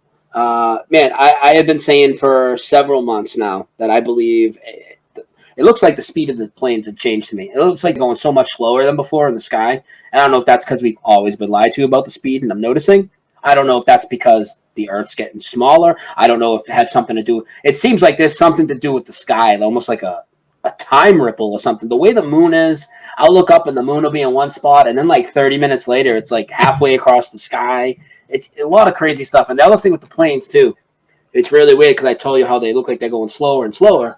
And then there was one day, like 2 weeks ago, and I seen a couple planes, and all of a sudden, straight across the sky. Now, these weren't like, people want to talk about spaceships or whatever. No, they would just look like regular planes, but they just all of a sudden zipped across the sky. And the crazy thing is, Gloria had called me, and she said, I saw the craziest thing, and she saw the same thing, and she told me I hadn't even told her yet. So I don't know what's going on with the sky. Here's the thing with the Mandela effect, right, Photo? Until we eliminate things one by one, there's so much stuff that's back on the table, man. We don't know what reality is. We don't know what time is. We don't know what's causing this. We all have our ideas, and we're passionate about those ideas, but we really do not know. So everything's on the table till we eliminate it, for me.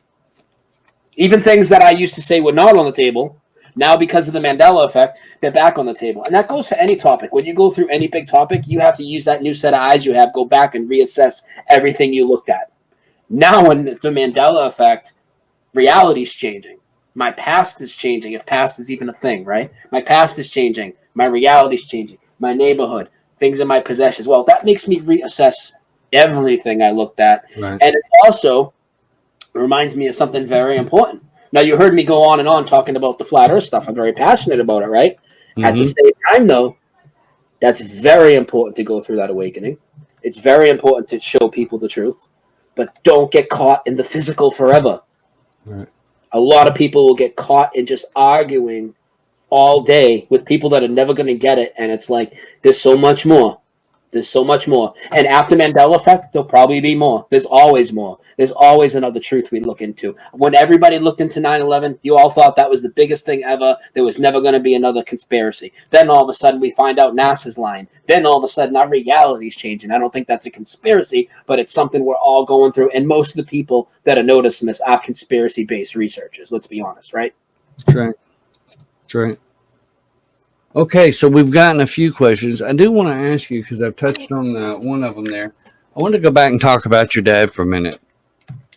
Because you said, I guess this is around 12, 13, somewhere in there. Again, I may be behind one.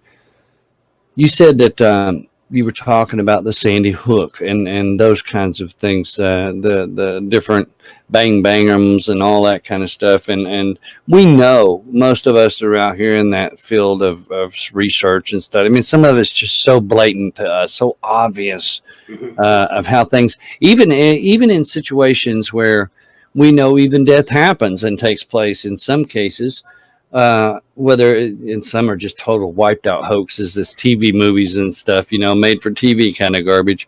Yeah. But even the ones where they die, they sometimes show that it's we'll just say made and built from within, inside jobs, kind of things like that, stuff to create a fear agenda.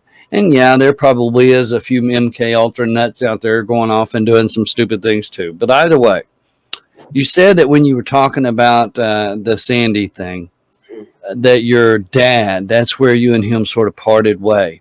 Yeah. Is it because that he felt more attached to that situation, or was it just because you were so animate about it being fake? I mean, is that what? How did that come to be? What happened between you and him exactly? The easy answer is he's totally brainwashed. He's been a cop his whole life. And he's totally in the system, and to imply that police officers or somebody else like that would be in on such a hoax, that's just too much for him to handle. but it's so much that he would disown his own son over it, which is effed up. Now, you said he was always a cop. Is he retired, I guess, at this point in time? I mean, maybe not. I don't know. He was supposed to retire last year. I'm not sure if he retired yet. I think he did, but I don't talk to him, like I said. So he might have retired last year. His retirement was upcoming, but I don't So know. is he up there? Is he a policeman where you're at, where you live, in that main area? Yeah, right here. And he doesn't see any of the changes, Centralville. I don't talk to him, so I don't know. I do not talk to him at all. Yeah, I wish y'all hadn't have fallen out before the sign change. You know what I'm saying? Well, the thing is, he used to work at the Centerville precinct too. He would absolutely know, but he would deny it. Just like when my house was haunted, it was crazy, and crazy things happened. He'd just deny everything. You know what I mean? Just deny it. So you want to clarify what you just said about house being haunted? I used to live in a house that I was told was an orphanage way back in the late 1800s, and we did check, and it was, and people had died there. And it was a very, very scary place. I'm telling the whole story, I'd be here forever, but I had a lot of experiences. One night, some real crazy stuff happened with green orbs and people being possessed and all types of stuff. And my father just pretended he slept through it all. But my mother was there for it all. She knows, you know. Okay. Awesome. So with him, I just want to add this on there with the whole 9/11 thing. Sure. Was he involved with the thought processes on that? Was it to him? It was just like the movies and the TV says, or did he believe that was messed up? When I first woke up to 9/11, come in. 1 second.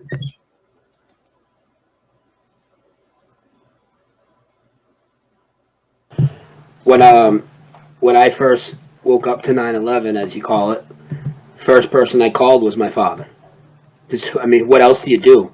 I mean, I just realized, now I have a different opinion on the day, but on that day, I realized that this was an inside job and the government killed 3,000 people, right? So, of course, I want to talk to my dad. I had him come over. I said, I really need to talk to you. He's like, all right, I'll come by. And we watched, I think it was like Loose Change and maybe one other movie. So one of them, they were showing explosions going off, before the alleged plane. And so I says to him after the movie's done, so what do you think about all those explosions going on? And you know what he said to me? He said, well, that's just the building collapsing and the metal twisting and turning. I said, you're going to tell me that the firefighters mistake that for explosions? And he's like, I can't talk about this no more. And he left. Wow. So you just can't question anything with some people. That's like the people that are triggered when I talk about some of these topics. Why are you triggered? You need to ask yourself why you triggered. Unless I personally insult you or I'm an a-hole to you, why are you triggered if I bring up a topic? Could it be that you have a programmed, conditioned response to that topic already in your head? Most people don't even need disinformation on every topic photo. People are so taught since a young age and so indoctrinated, they'll go against any critical thought. And if you talk about anything that goes against the mainstream, they're going to come and attack you, even if they've never looked at it, Oh, man. Check this out. With, that was empty. Run through the water. I'm the one in the hot seat, man. Sure enough, somebody had asked, Abba's girl says, ask Brian about the physical changes.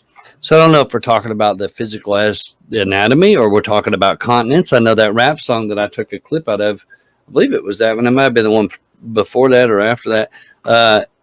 I think it might have been the one after that. But anyway, it talks about the continents moving and all that kind of stuff. And we see that. The scripture talks about the islands being moved out of their places. So I don't know if they're talking about the physical changes that way or if they're talking about the body or the, whatever. So if you could address some of that, and then I want you to tell us about the one that got you.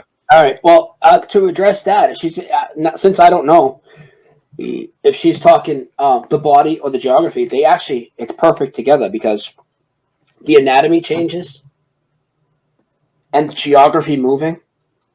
Somebody tell me how that's man causing that or how that's AI causing that. I want to hear it because for me, that has to be something on a supernatural level or our consciousness is manifesting all this, which is another point too, because if our consciousness is manifesting our reality, which I know a lot of people talk about, not everybody's on board with that. Discussions can go different ways, right? So if our thoughts are manifesting reality, people say to me, Brian, why do I need to know about 9/11? It was an inside job. Well, I'm coming from another angle where you don't need to have any fear because it was a hoax. Okay. Now, if people are buying into the fear and they're not seeing the lies, they're going to have fearful thoughts. What's that going to do to our reality if indeed we are manifesting our reality? So to say it's not important to let go of those fear, or because you know your reality is changing, you don't need to look at this or you need to look at that, that's ignorant. I don't know how else to say it. That's ignorant, and I hope that word triggers people. Don't be ignorant. Don't be a one-topic guy. Triggered. Boom. Boom. That's it. What triggers you? Something got to trigger you. Sure. People that look at one topic, and I have friends that are very deep in some topics, so they just don't have the time. But they don't act snide to me. They don't say, oh, what you're looking at is just a psyop. The people that just call things psyops without looking at them, or the people that think because they know the Mandela effect is real, because they know the earth is flat, that's all they need to know, and they're so smart. And in reality, they're really shallow in their knowledge and other things. And also, when you think like that, or when you think, oh, these people, that's just a psyop, and you haven't looked, you're building these walls around you, okay? You're building walls around you when parts of each research, they're all connected. And if you build those walls around you, you're never going to connect the dots. You're just boxing yourself in. Again, people don't have to believe what I believe. You don't have to come to the same conclusions as me. Look at the information, though. At least do the research. That's the thing. If you'll at least look into it, I think that's important. So let me ask you this, bro. Number 14 here. Do you think you can be wrong about some stuff, or you just are you one of those? Because people are gonna. Is he one of those hard-headed that thinks he's right about everything? Are you a know-it-all, Brian? Of course, I can be wrong. The hot seat. Of course, I can be wrong. And here's the thing about being wrong. That's another thing. A lot of people aren't mature in the game, and they can't admit when they're wrong. Well, I think when you're wrong and admitting it and progressing and moving forward, I think it's kind of an enlightening experience. Don't you want to clean up the mistake? Don't you want to let people know, hey, I made a mistake. I'm human. And here's the thing. How could I tell you I don't make mistakes if let's say, okay, let's talk about, say, the NASA stuff, right? Whether you believe it, okay, NASA's lying to us. Let's start there. So where was I at? What did you ask me? I lost my train of thought. Can you be wrong? People want to know, are you a know-it-all? Yeah. I got you. So we were lied to our whole lives. These lies have been going on way before our lives. 500 years, thousands of years, whatever it is, right? My whole lifetime, I've been lied to about the cosmology around here, about the ground I stand on, about what reality is. To think in the few years of this research journey that I'm not going to make mistakes along the way, that's asinine. To think you aren't going to make mistakes, that's asinine. And to think that because you believe Mandela effect is real and I don't, or you think there's a dome over the earth and I don't, or you think there's more land and I don't, but we're going to bicker over that? We're going to fight with each other? We're going to separate into different camps? Dude, we're all trying to figure this out together, and we all need each other, because I might have a spark, you might have a spark, and together, they might create a fire, but by themselves, they're just going to blow out like a candle in the wind.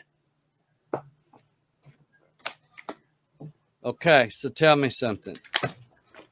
I'm jumping back because I've seen someone say something about the ghost, and I've lost it. Somebody said something about, what do you think ghosts are, bro? Everybody's got their opinion. Most people think they're demons or something, sort of the interdimensional or aliens. Some people think it is lost, dead loved ones, or just energies. What do you think ghosts are? Do you have an opinion? Yeah, I got an opinion. Okay, what I always thought they were before, I always thought they were dead people sticking around type of thing. Okay? And this is, again, how these topics help me put things together.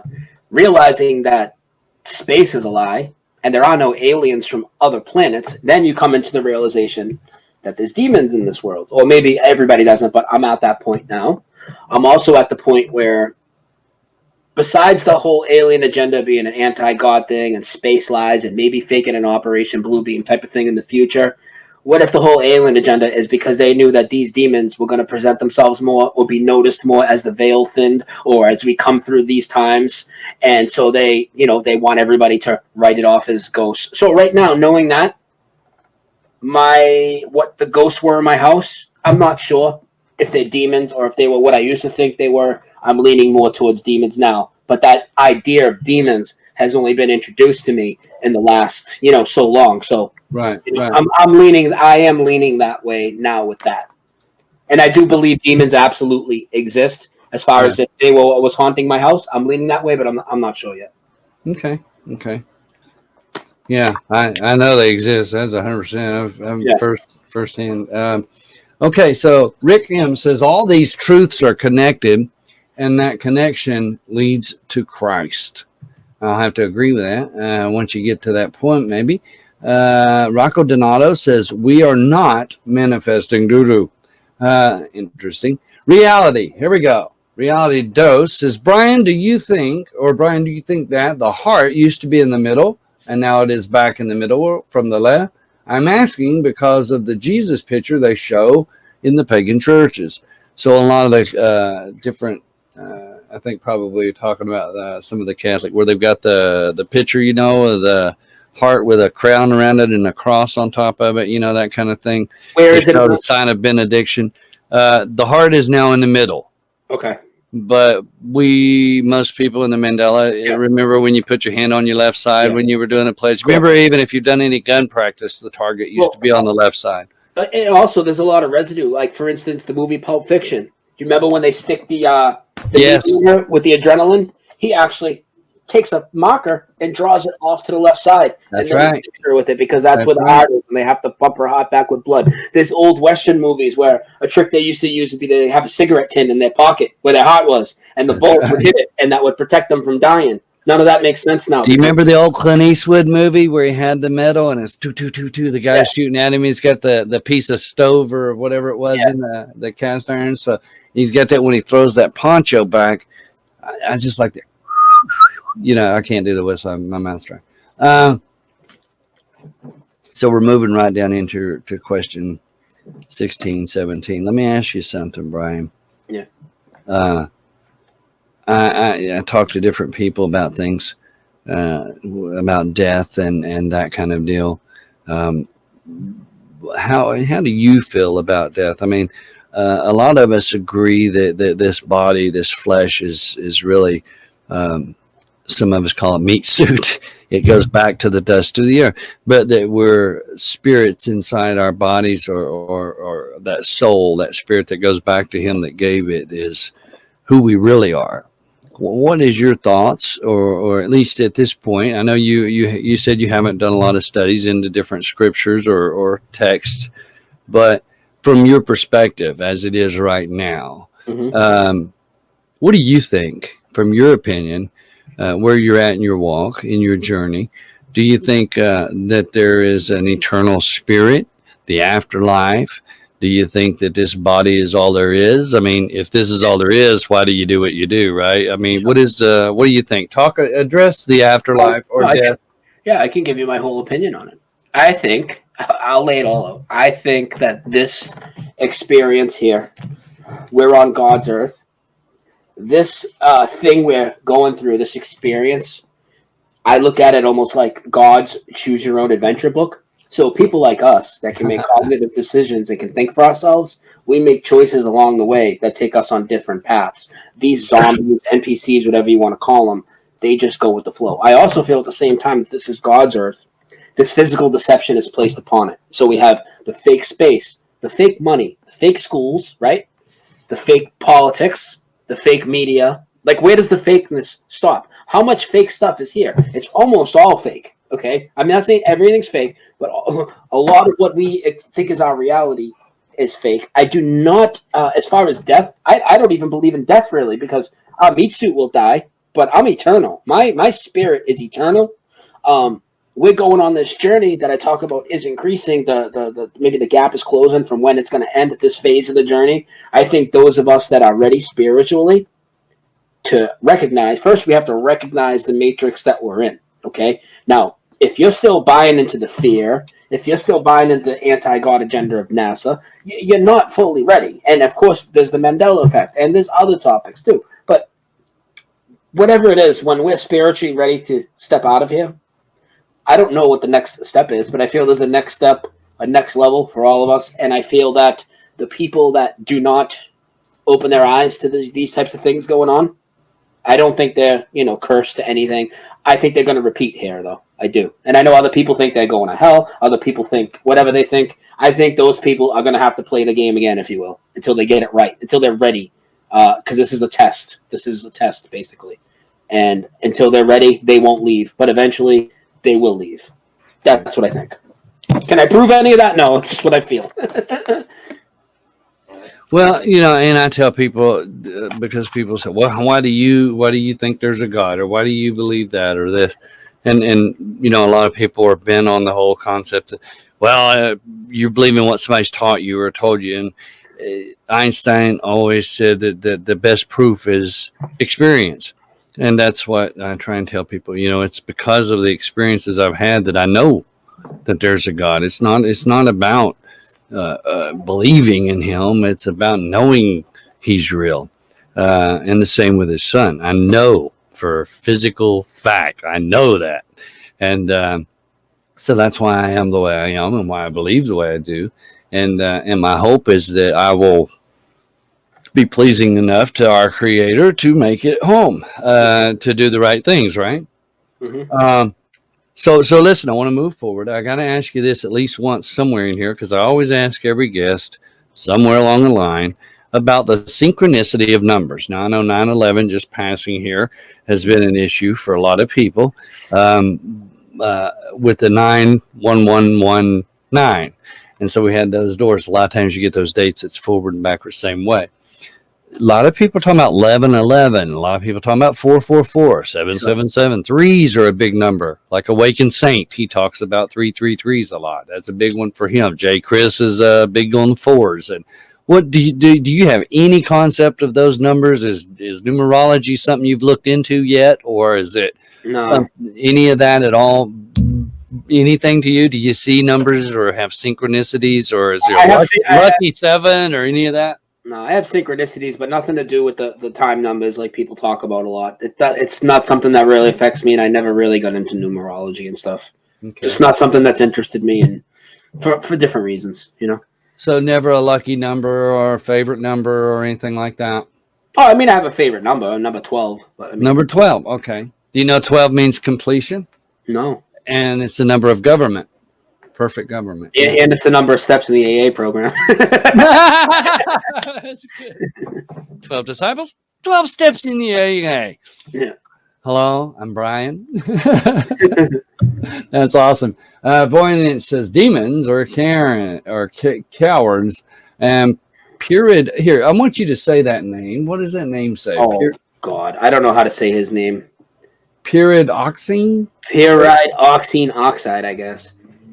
It says I'm about to steal that from my lyrics. I'm not sure. Ahead, Carla Red Pill says there's the backup channel. So yeah, you've got this new channel going on. What's happening over there? Tell me a little bit about, and we'll jump back into the 21 questions here in a minute. We only got maybe 3 or 4 more, but tell me about your channels and what you've actually got going on since you had to lose the other one. Are you doing backups? I know I downloaded a few things you did, but then you didn't keep them on there. So I got them in time, but right. Yeah, tell us what's going on with your channels and where people need to go to really hook up with you. Sure. My main channel is Brian Stavely. Okay, that's where all my content usually is and where I would always go live. But for the last about 2 months, I've been going live on the Real News Online channel, and I still have to for a while because I am on 2 active community guidelines hate speech right now. If the main channel gets hit with even one more, my channel's completely gone and I'll lose everything and everybody. So I'm doing live shows on the Real News Online right now. And I used to use the Dose of Reality show when I did it because every time I do an interview like this, or like when I did the one with Richie from Boston or with Patricia Steer or Russian Vids, I always bring new people in, They haven't seen my old videos. They're not going to go back months and look through old videos. So whatever's timely for the week, like say we were talking about a certain thing that has to do with it, I'll premiere that video on the Brian Stavely 3 channel. So that's what I got going on now. And this week with 9/11 and the stuff you saw about that probably deleted because I will get hit with hate speech. So what I'll do is I'll give people a notification. Hey, I'm going to go do a premiere or go live over on the 3rd channel, but I'm going to delete it after because I just get censored. And I'm doing the best I can to leave stuff up for you guys to download. But at the same time, if I don't take it down, then the channel's gone like the last one. So it's crazy the way I got to do it. But yeah, my main channel is Brian Stavely, and my primary backup where I do most of my live shows now is the Real News Online, and my 3rd channel is Brian Stavely 3. So, and the reason I named it Brian Stavely 3 is so people search Brian Stavely, they'll just see it. You know what I mean? Or if my channel gets whacked, my main, they're going to go look for me that day in the search. they'll see Brian Stavely 3. It'll come right up, you know? There you go. There you go. Okay, so let me ask you this now.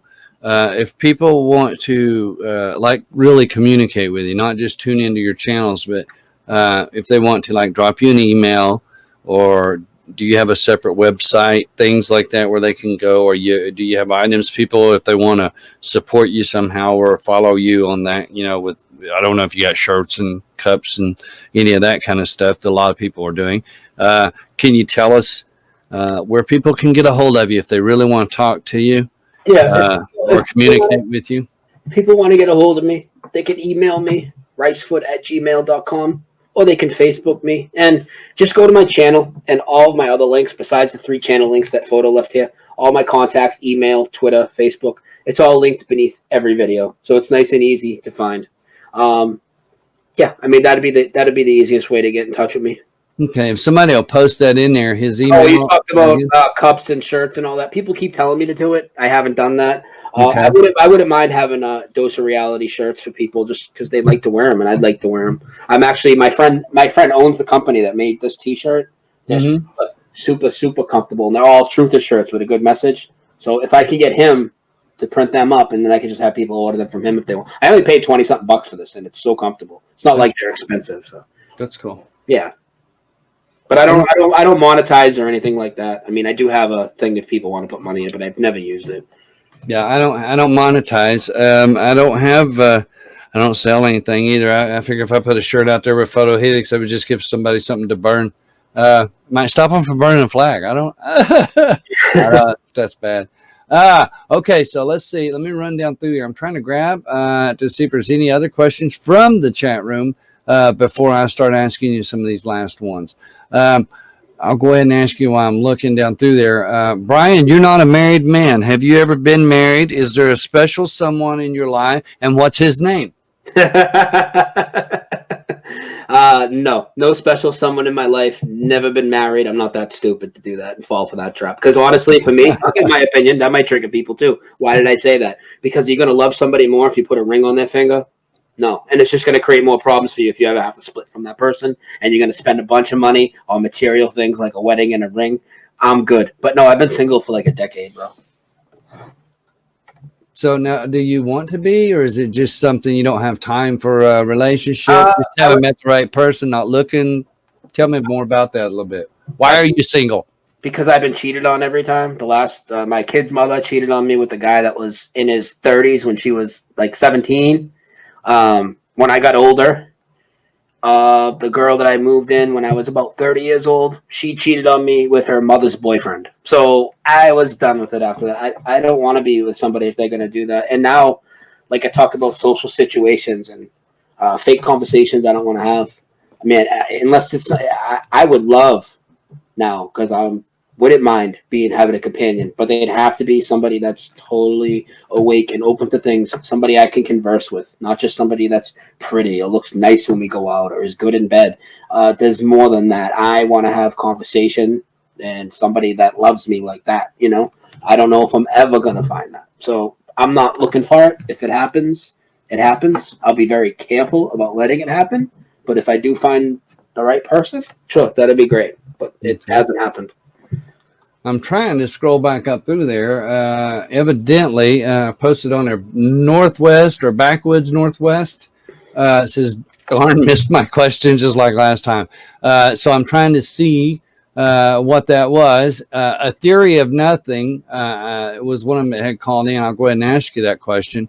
If Backwoods Northwest, if you'll try and type into the chat room there, I'll try and go down there and grab it real quick because I know a lot of people are trying to ask questions and I don't want to miss y'all.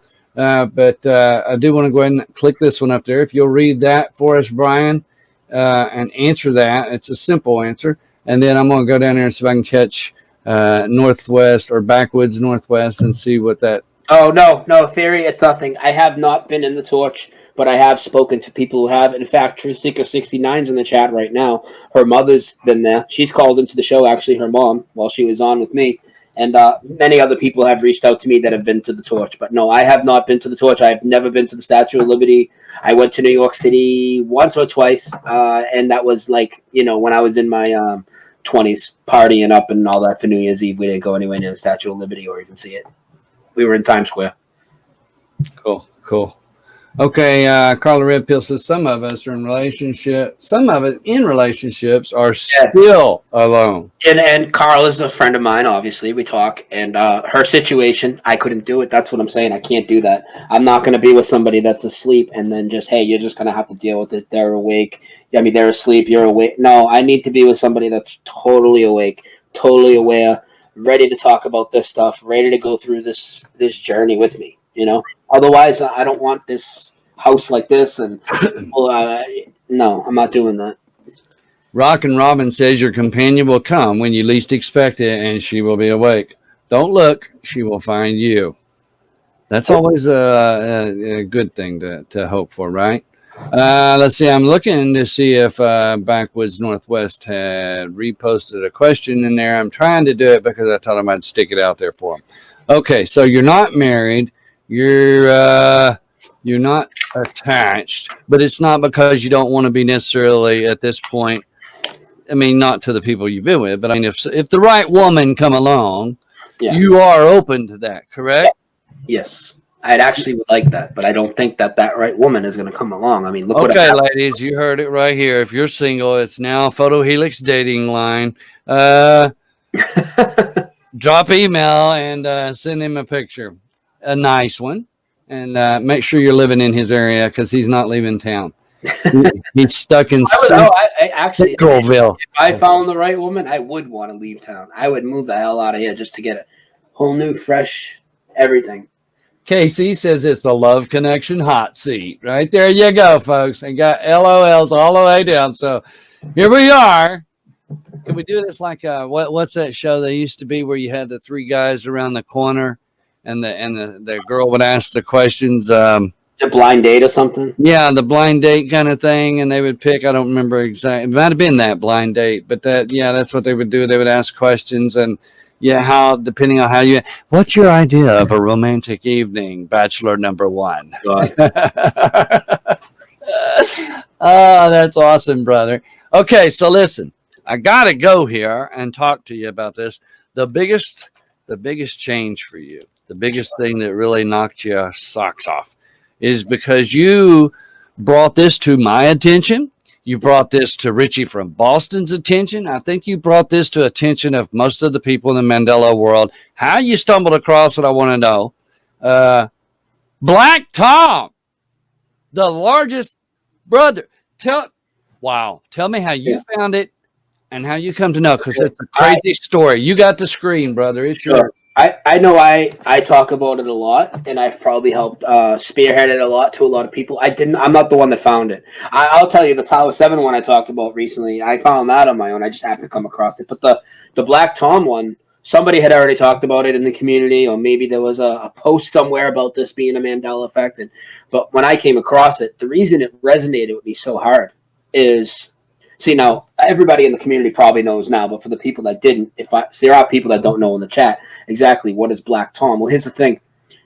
Yeah, nobody's heard of it, Mad Pie Man, I know. So here's the thing. My research, as we talked about, came through 9/11. Years and years of it. I mean, I've seen as much footage as anybody. I'll stick by that. If there's somebody out there that's seen more 9/11 footage than me, come forward, because I don't believe it.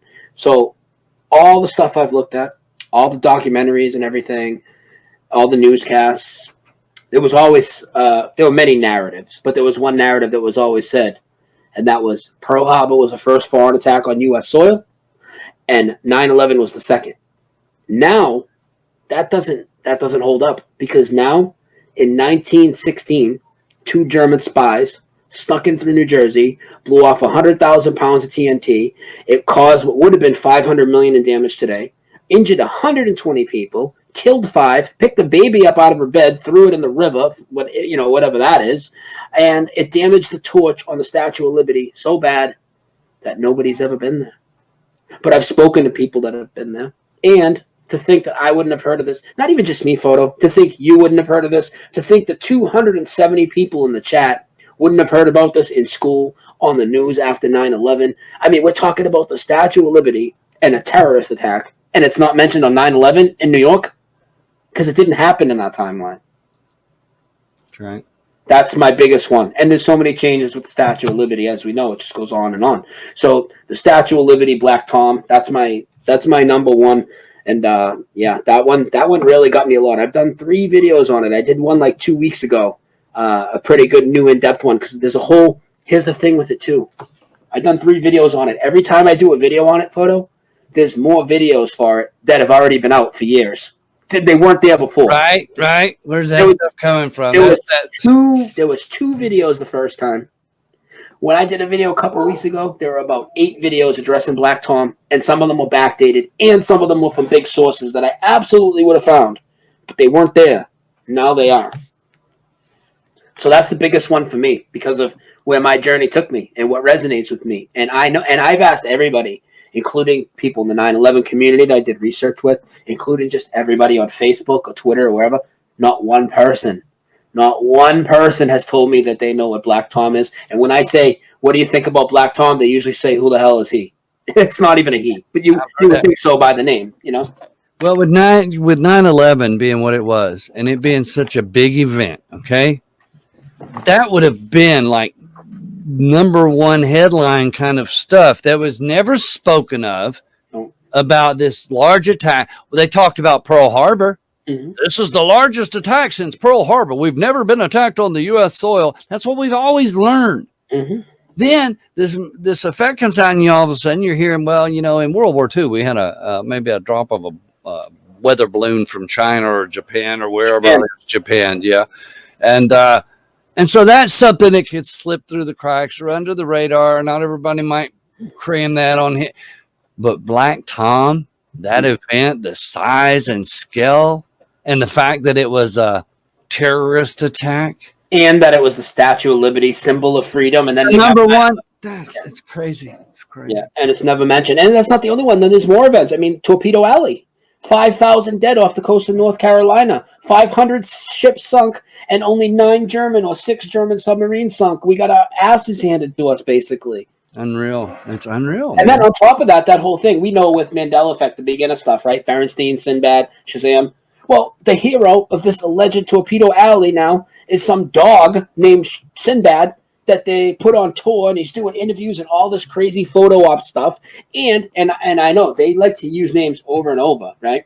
And they also named a particle accelerator in Hamburg, Germany, which is, again, the German ties to the Mandela effect. German, Black Tom, right? German, Torpedo Alley, and now the particle collider, you know, what people would call like a CERN, but the one that's in Germany is named Sinbad. And if you look at the name of it, the acronym that spells Sinbad, it doesn't even spell Sinbad. They use the first 2 letters to make like the I and the N from one word, just so it would read Sinbad.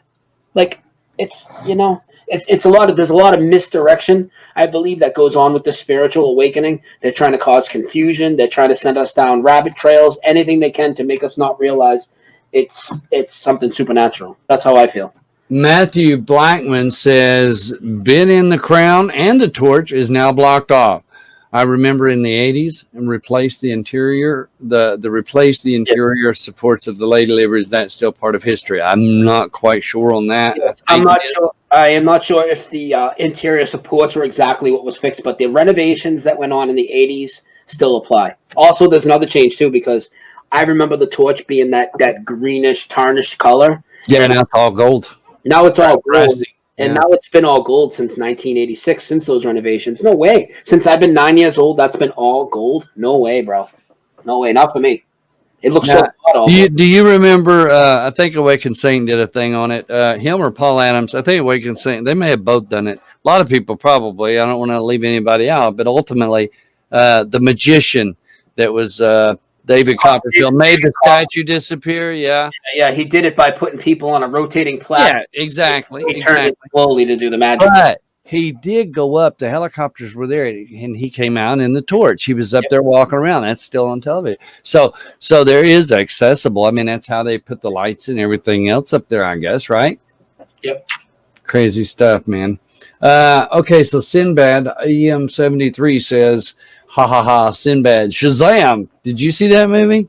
Shazam? The original one, the one in question. No, I never saw The it. one that doesn't exist? I knew of it, but I thought that looked so stupid. I can't stand Sinbad. I'm not watching Sinbad TV. But I remember when the Shaq one came out that I thought the Shaq one was just a ripoff of it. Kazam, another guy playing a genie, he just changed the first letter. That's what I thought. It was a ripoff of Shazam.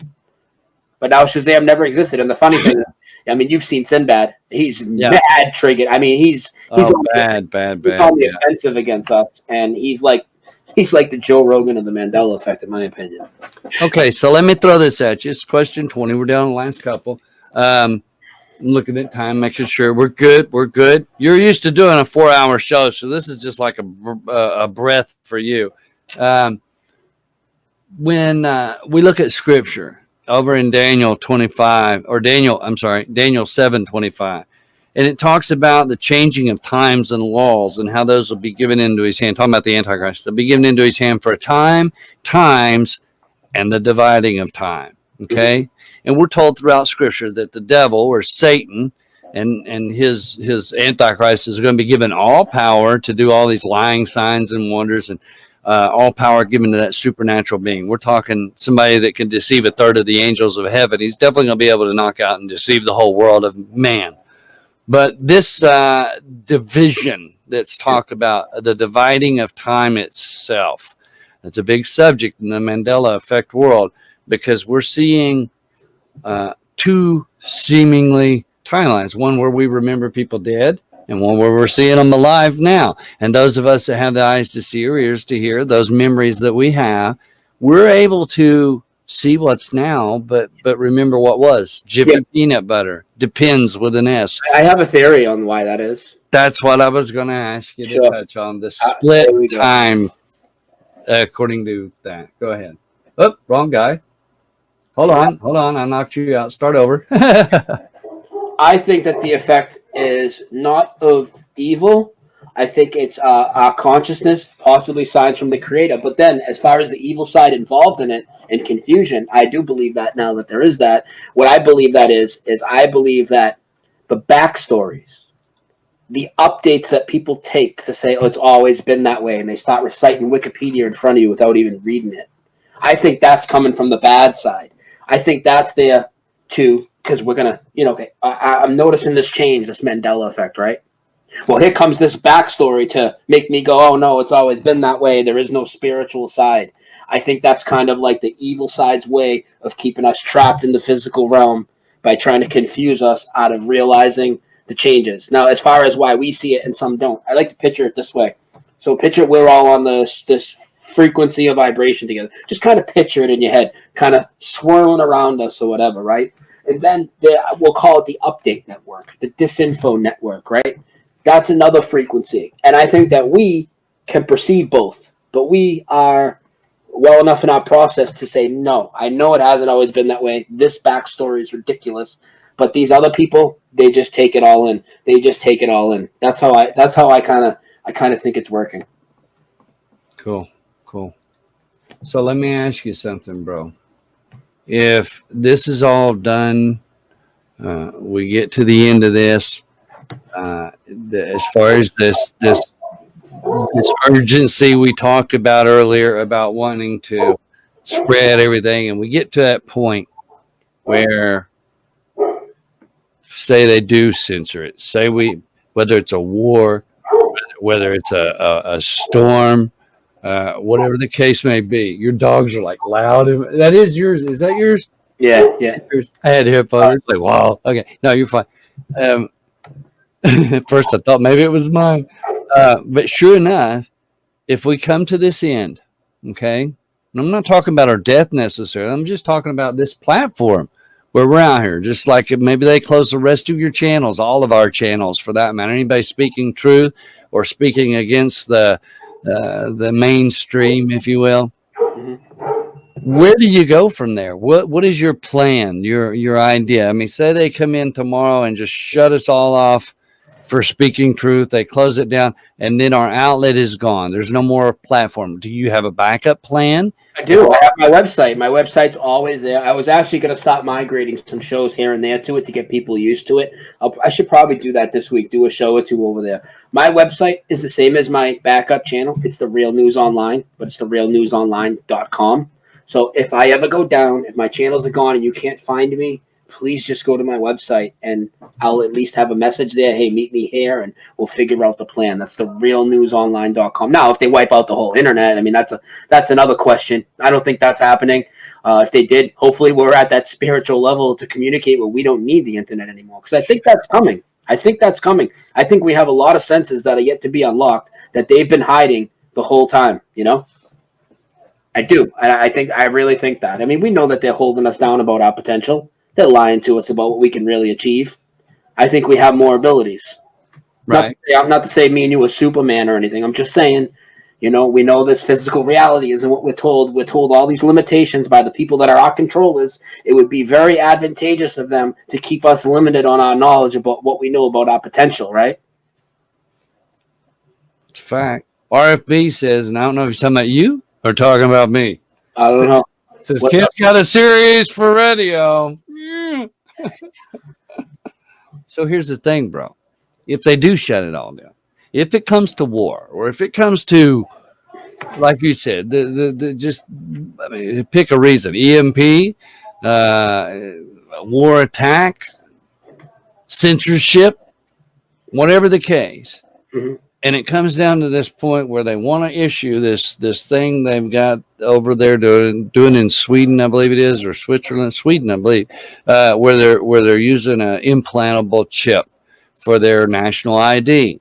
And a lot of the people in the Christian genre, whether it's Protestant, Catholic, or whatever the case may be, some don't like to even claim those titles because of the coloration that goes with it, if you will.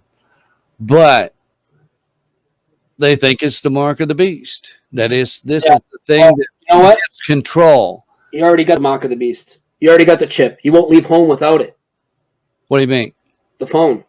Being tracked everywhere. Well, yeah, that's true. But see, I can leave that at home. I walk away from mine. I like getting rid of it. Here's my thing. If they come out to this identification and they really do it and push it forward, regardless, because we got war or whatever is closest down here, so there's no communication to a lot of people, or maybe everything's fine and dandy and just as smooth as it always was, but they still come down and say, okay, the only way you're going to be able to operate is to have your national ID and or international ID, and it's going to be this implant. They're not going to call it the mark of the beast, but it's still, you won't be able to buy or sell without it. Are you going to take something? Would you let them monitor you that way? They can go F themselves. And if they have to drag me away kicking and screaming, if it comes to that, well, it'll come to that and we'll come down to throwing punches or whatever it is, because that's not happening, dude. They're not putting anything under my skin. No, people will say, what if you don't have a choice? Well, I'm going to do whatever I can to have a choice. They're trying to put something under my skin. I'm going to hit somebody with something. Straight up. Scripture says you may lose your head over that. You know. Whatever.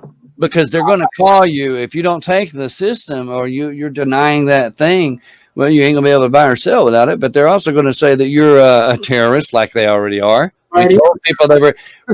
How many years have us in the truther community told people they're going to call you a domestic terrorist, and it's going to be it's really becoming that now, and they really are censoring that now. Mm-hmm. And so many channels are saying this and have been, and now we're watching it unfold. And it won't be long before they start doing this ID thing, because it's working in other places. So when it comes to that, definitely, brother, don't take it. For nobody, take that. I'm telling y'all, don't do it. That's the one thing you're not going to be able to turn off or change back. So don't take it no matter what. Go and follow what Brian just said. Even if you have to go kicking and screaming, hit somebody, man, don't take it. Okay, so listen, brother, I do want to get over here. We're at the 21, and so I want to ask you that, and then and throw our gold star in here, because we'd actually done that on that one. So, actually, 21 would have been your question about the mark of the beast, or what you thought, or about the national ID and not taking it. So you're willing to die for what you're saying. Yeah, without taking put a chip under my skin. Yeah. Yeah. Yeah. Yeah. I mean, I'm not going to totally submit to the level where they're going to put a chip under my skin. I'd rather die. Okay. All right. So let me ask you this. This is our gold star question. Even though you're not married or haven't been or whatever, doesn't mean you haven't played those games in life, done the things that we all do. Is it possible that you're out here running around? Are you a daddy that people don't know about? No, I have one son. See? No. It is the gold star question, folks. You heard it right here on Photohelix. No. He's 22. Stanley's a daddy. What? Wait a minute. He's 22. Would you start having kids when you were 10? I was 19. 19? 20? Wow. You really are getting old, ain't you, brother? Hey, I still got more hair than you. I know. You got good hair, though, don't you? Is that in your genetics? I mean, is your family all got good hair and stuff? My dad still got his hair and all that. So, yeah, we have hair. We're not blessed with height, but we have hair. How tall are you? 6'7". Like, I told people I was 5'6" all my life. I'm probably 5'5". Okay, all right, but your guns, man, you got some pretty big arms there, man. Do you work out? I used to. I haven't worked out in a couple of years, but I used to work out a lot. Real up, yeah. You look good, man. You really do look good. I'm getting fat. So was you ever into the the boxing kind of thing? You got that? I did the jiu-jitsu. I did the jiu-jitsu for a little while. I played soccer my whole life and baseball. As an adult, though, I did the jiu-jitsu, Brazilian jiu-jitsu for a little bit, but not long enough to say I'm going to whip somebody's ass in jiu-jitsu. I mean, I wouldn't. It's good though for exercise and breathing, though. Dude, I lost like 30 pounds and right away. In the first couple of months, I dropped like that gi that you wear is so thick. You sweat so much doing that stuff, dude. That's awesome, though, isn't it? Good workout. Yeah, it was good stuff. That's cool. No way Stahl says 6'2" is tall enough for me. He's a pretty good size. Maori's laughing at you. I did want to ask you this, brother, as we've come through it. You made it through the hot seat with no problems. You going to come back on and be on here again for me? Oh, dude, no problem. You got to come on. And the next time you're on here, we really want to just give you a platform. We got to make a deal, though. I'll come on, but you got to come on my show first. Brother, you throw me an invite. You know I'll be there. I'll do everything I can to help you in any way I can. Sure enough. So I see Suso's in the house. Good to see you back, Suso. Suso in? Yeah, awesome. Suso, I'm going to get him to come on here, y'all. We're going to get Suso on this channel. I'm going to have to talk with him, see if I can get him on here. Suso, give me a call later, Suso. Listen. Suso, if you're listening, you got to come on my channel first. Don't go over there to his first. You got to come back on mine first. I already had him. I already interviewed him. Since he's been back? No, but I interviewed. He was like my second to last interview that I did. I interviewed Dan and I interviewed True Seeker, and then right before that was Suso. So. Awesome. I mean, he's welcome to come back on. I'm just saying. Okay, well, listen. I'm going to go over here. I'm going to stick this on, and I'm going to ask you right quick. This is our final thoughts, and. So you at least got to hang in behind the sign that says Centerville. Do you miss the way it was, brother, before all these crazy changes? Do I miss my reality as it was, or do I miss Centerville as it was? Do you miss not being able? I mean, just having your memories the way they were without everything on the flip side. I mean, do you like where we're at? This has been exciting for me. I'm glad this is happening. I'm glad I'm going through this. Honestly, it hasn't been a bad thing for me at all. Obviously, any of these topics could be a bad thing in the way that they alienate you from people and the way people treat you. But I got thick skin for the most part as far as that stuff goes. So the fact that just on the way to work, for instance, and we drive past 3 buildings that are Mandela affected. I drive past the Chuck E. Cheese. Which keeps flip-flopping, as we know. It keeps changing. I don't even know what it is right now because it keeps changing. I don't know. I couldn't tell you. I go by a place called Marshall's Auto Body, and we know that the Marshalls, like the U.S. Marshalls, is just 1 L now instead of 2. This place named it after like it's an auto body shop, but they got a picture of a badge, and it's called Marshalls, and it's 2 L's. And I drive by these places, plus all the dealerships I drive by every day on the way. The Ford dealership, Kia. I see it everywhere I go. I can't leave the house without seeing stuff that's changed. Never mind, I live in the middle of what seems like a friggin' Mandela effect vortex or something. I don't know what's going on here. I feel like it's taunting me sometimes. That's funny, man. That is scary, your whole town, though. That's one of those big change things, man. It's one thing to notice a tree's here that wasn't there yesterday, but the whole town, Suso says, "Oh no, don't end this now, Photohelix. You can easily have a bonus hour with this guest." Just saying, come on, talking into it. 270 watches, I gotta agree. That's funny. That's funny, brother. I do want to thank you for coming on tonight and spending your time with us and letting people get to know you. I will say this, folks. The links are in the description below. I want you to go over there. If you don't know Brian Stavely or you're not subscribed to his channel, please go check him out.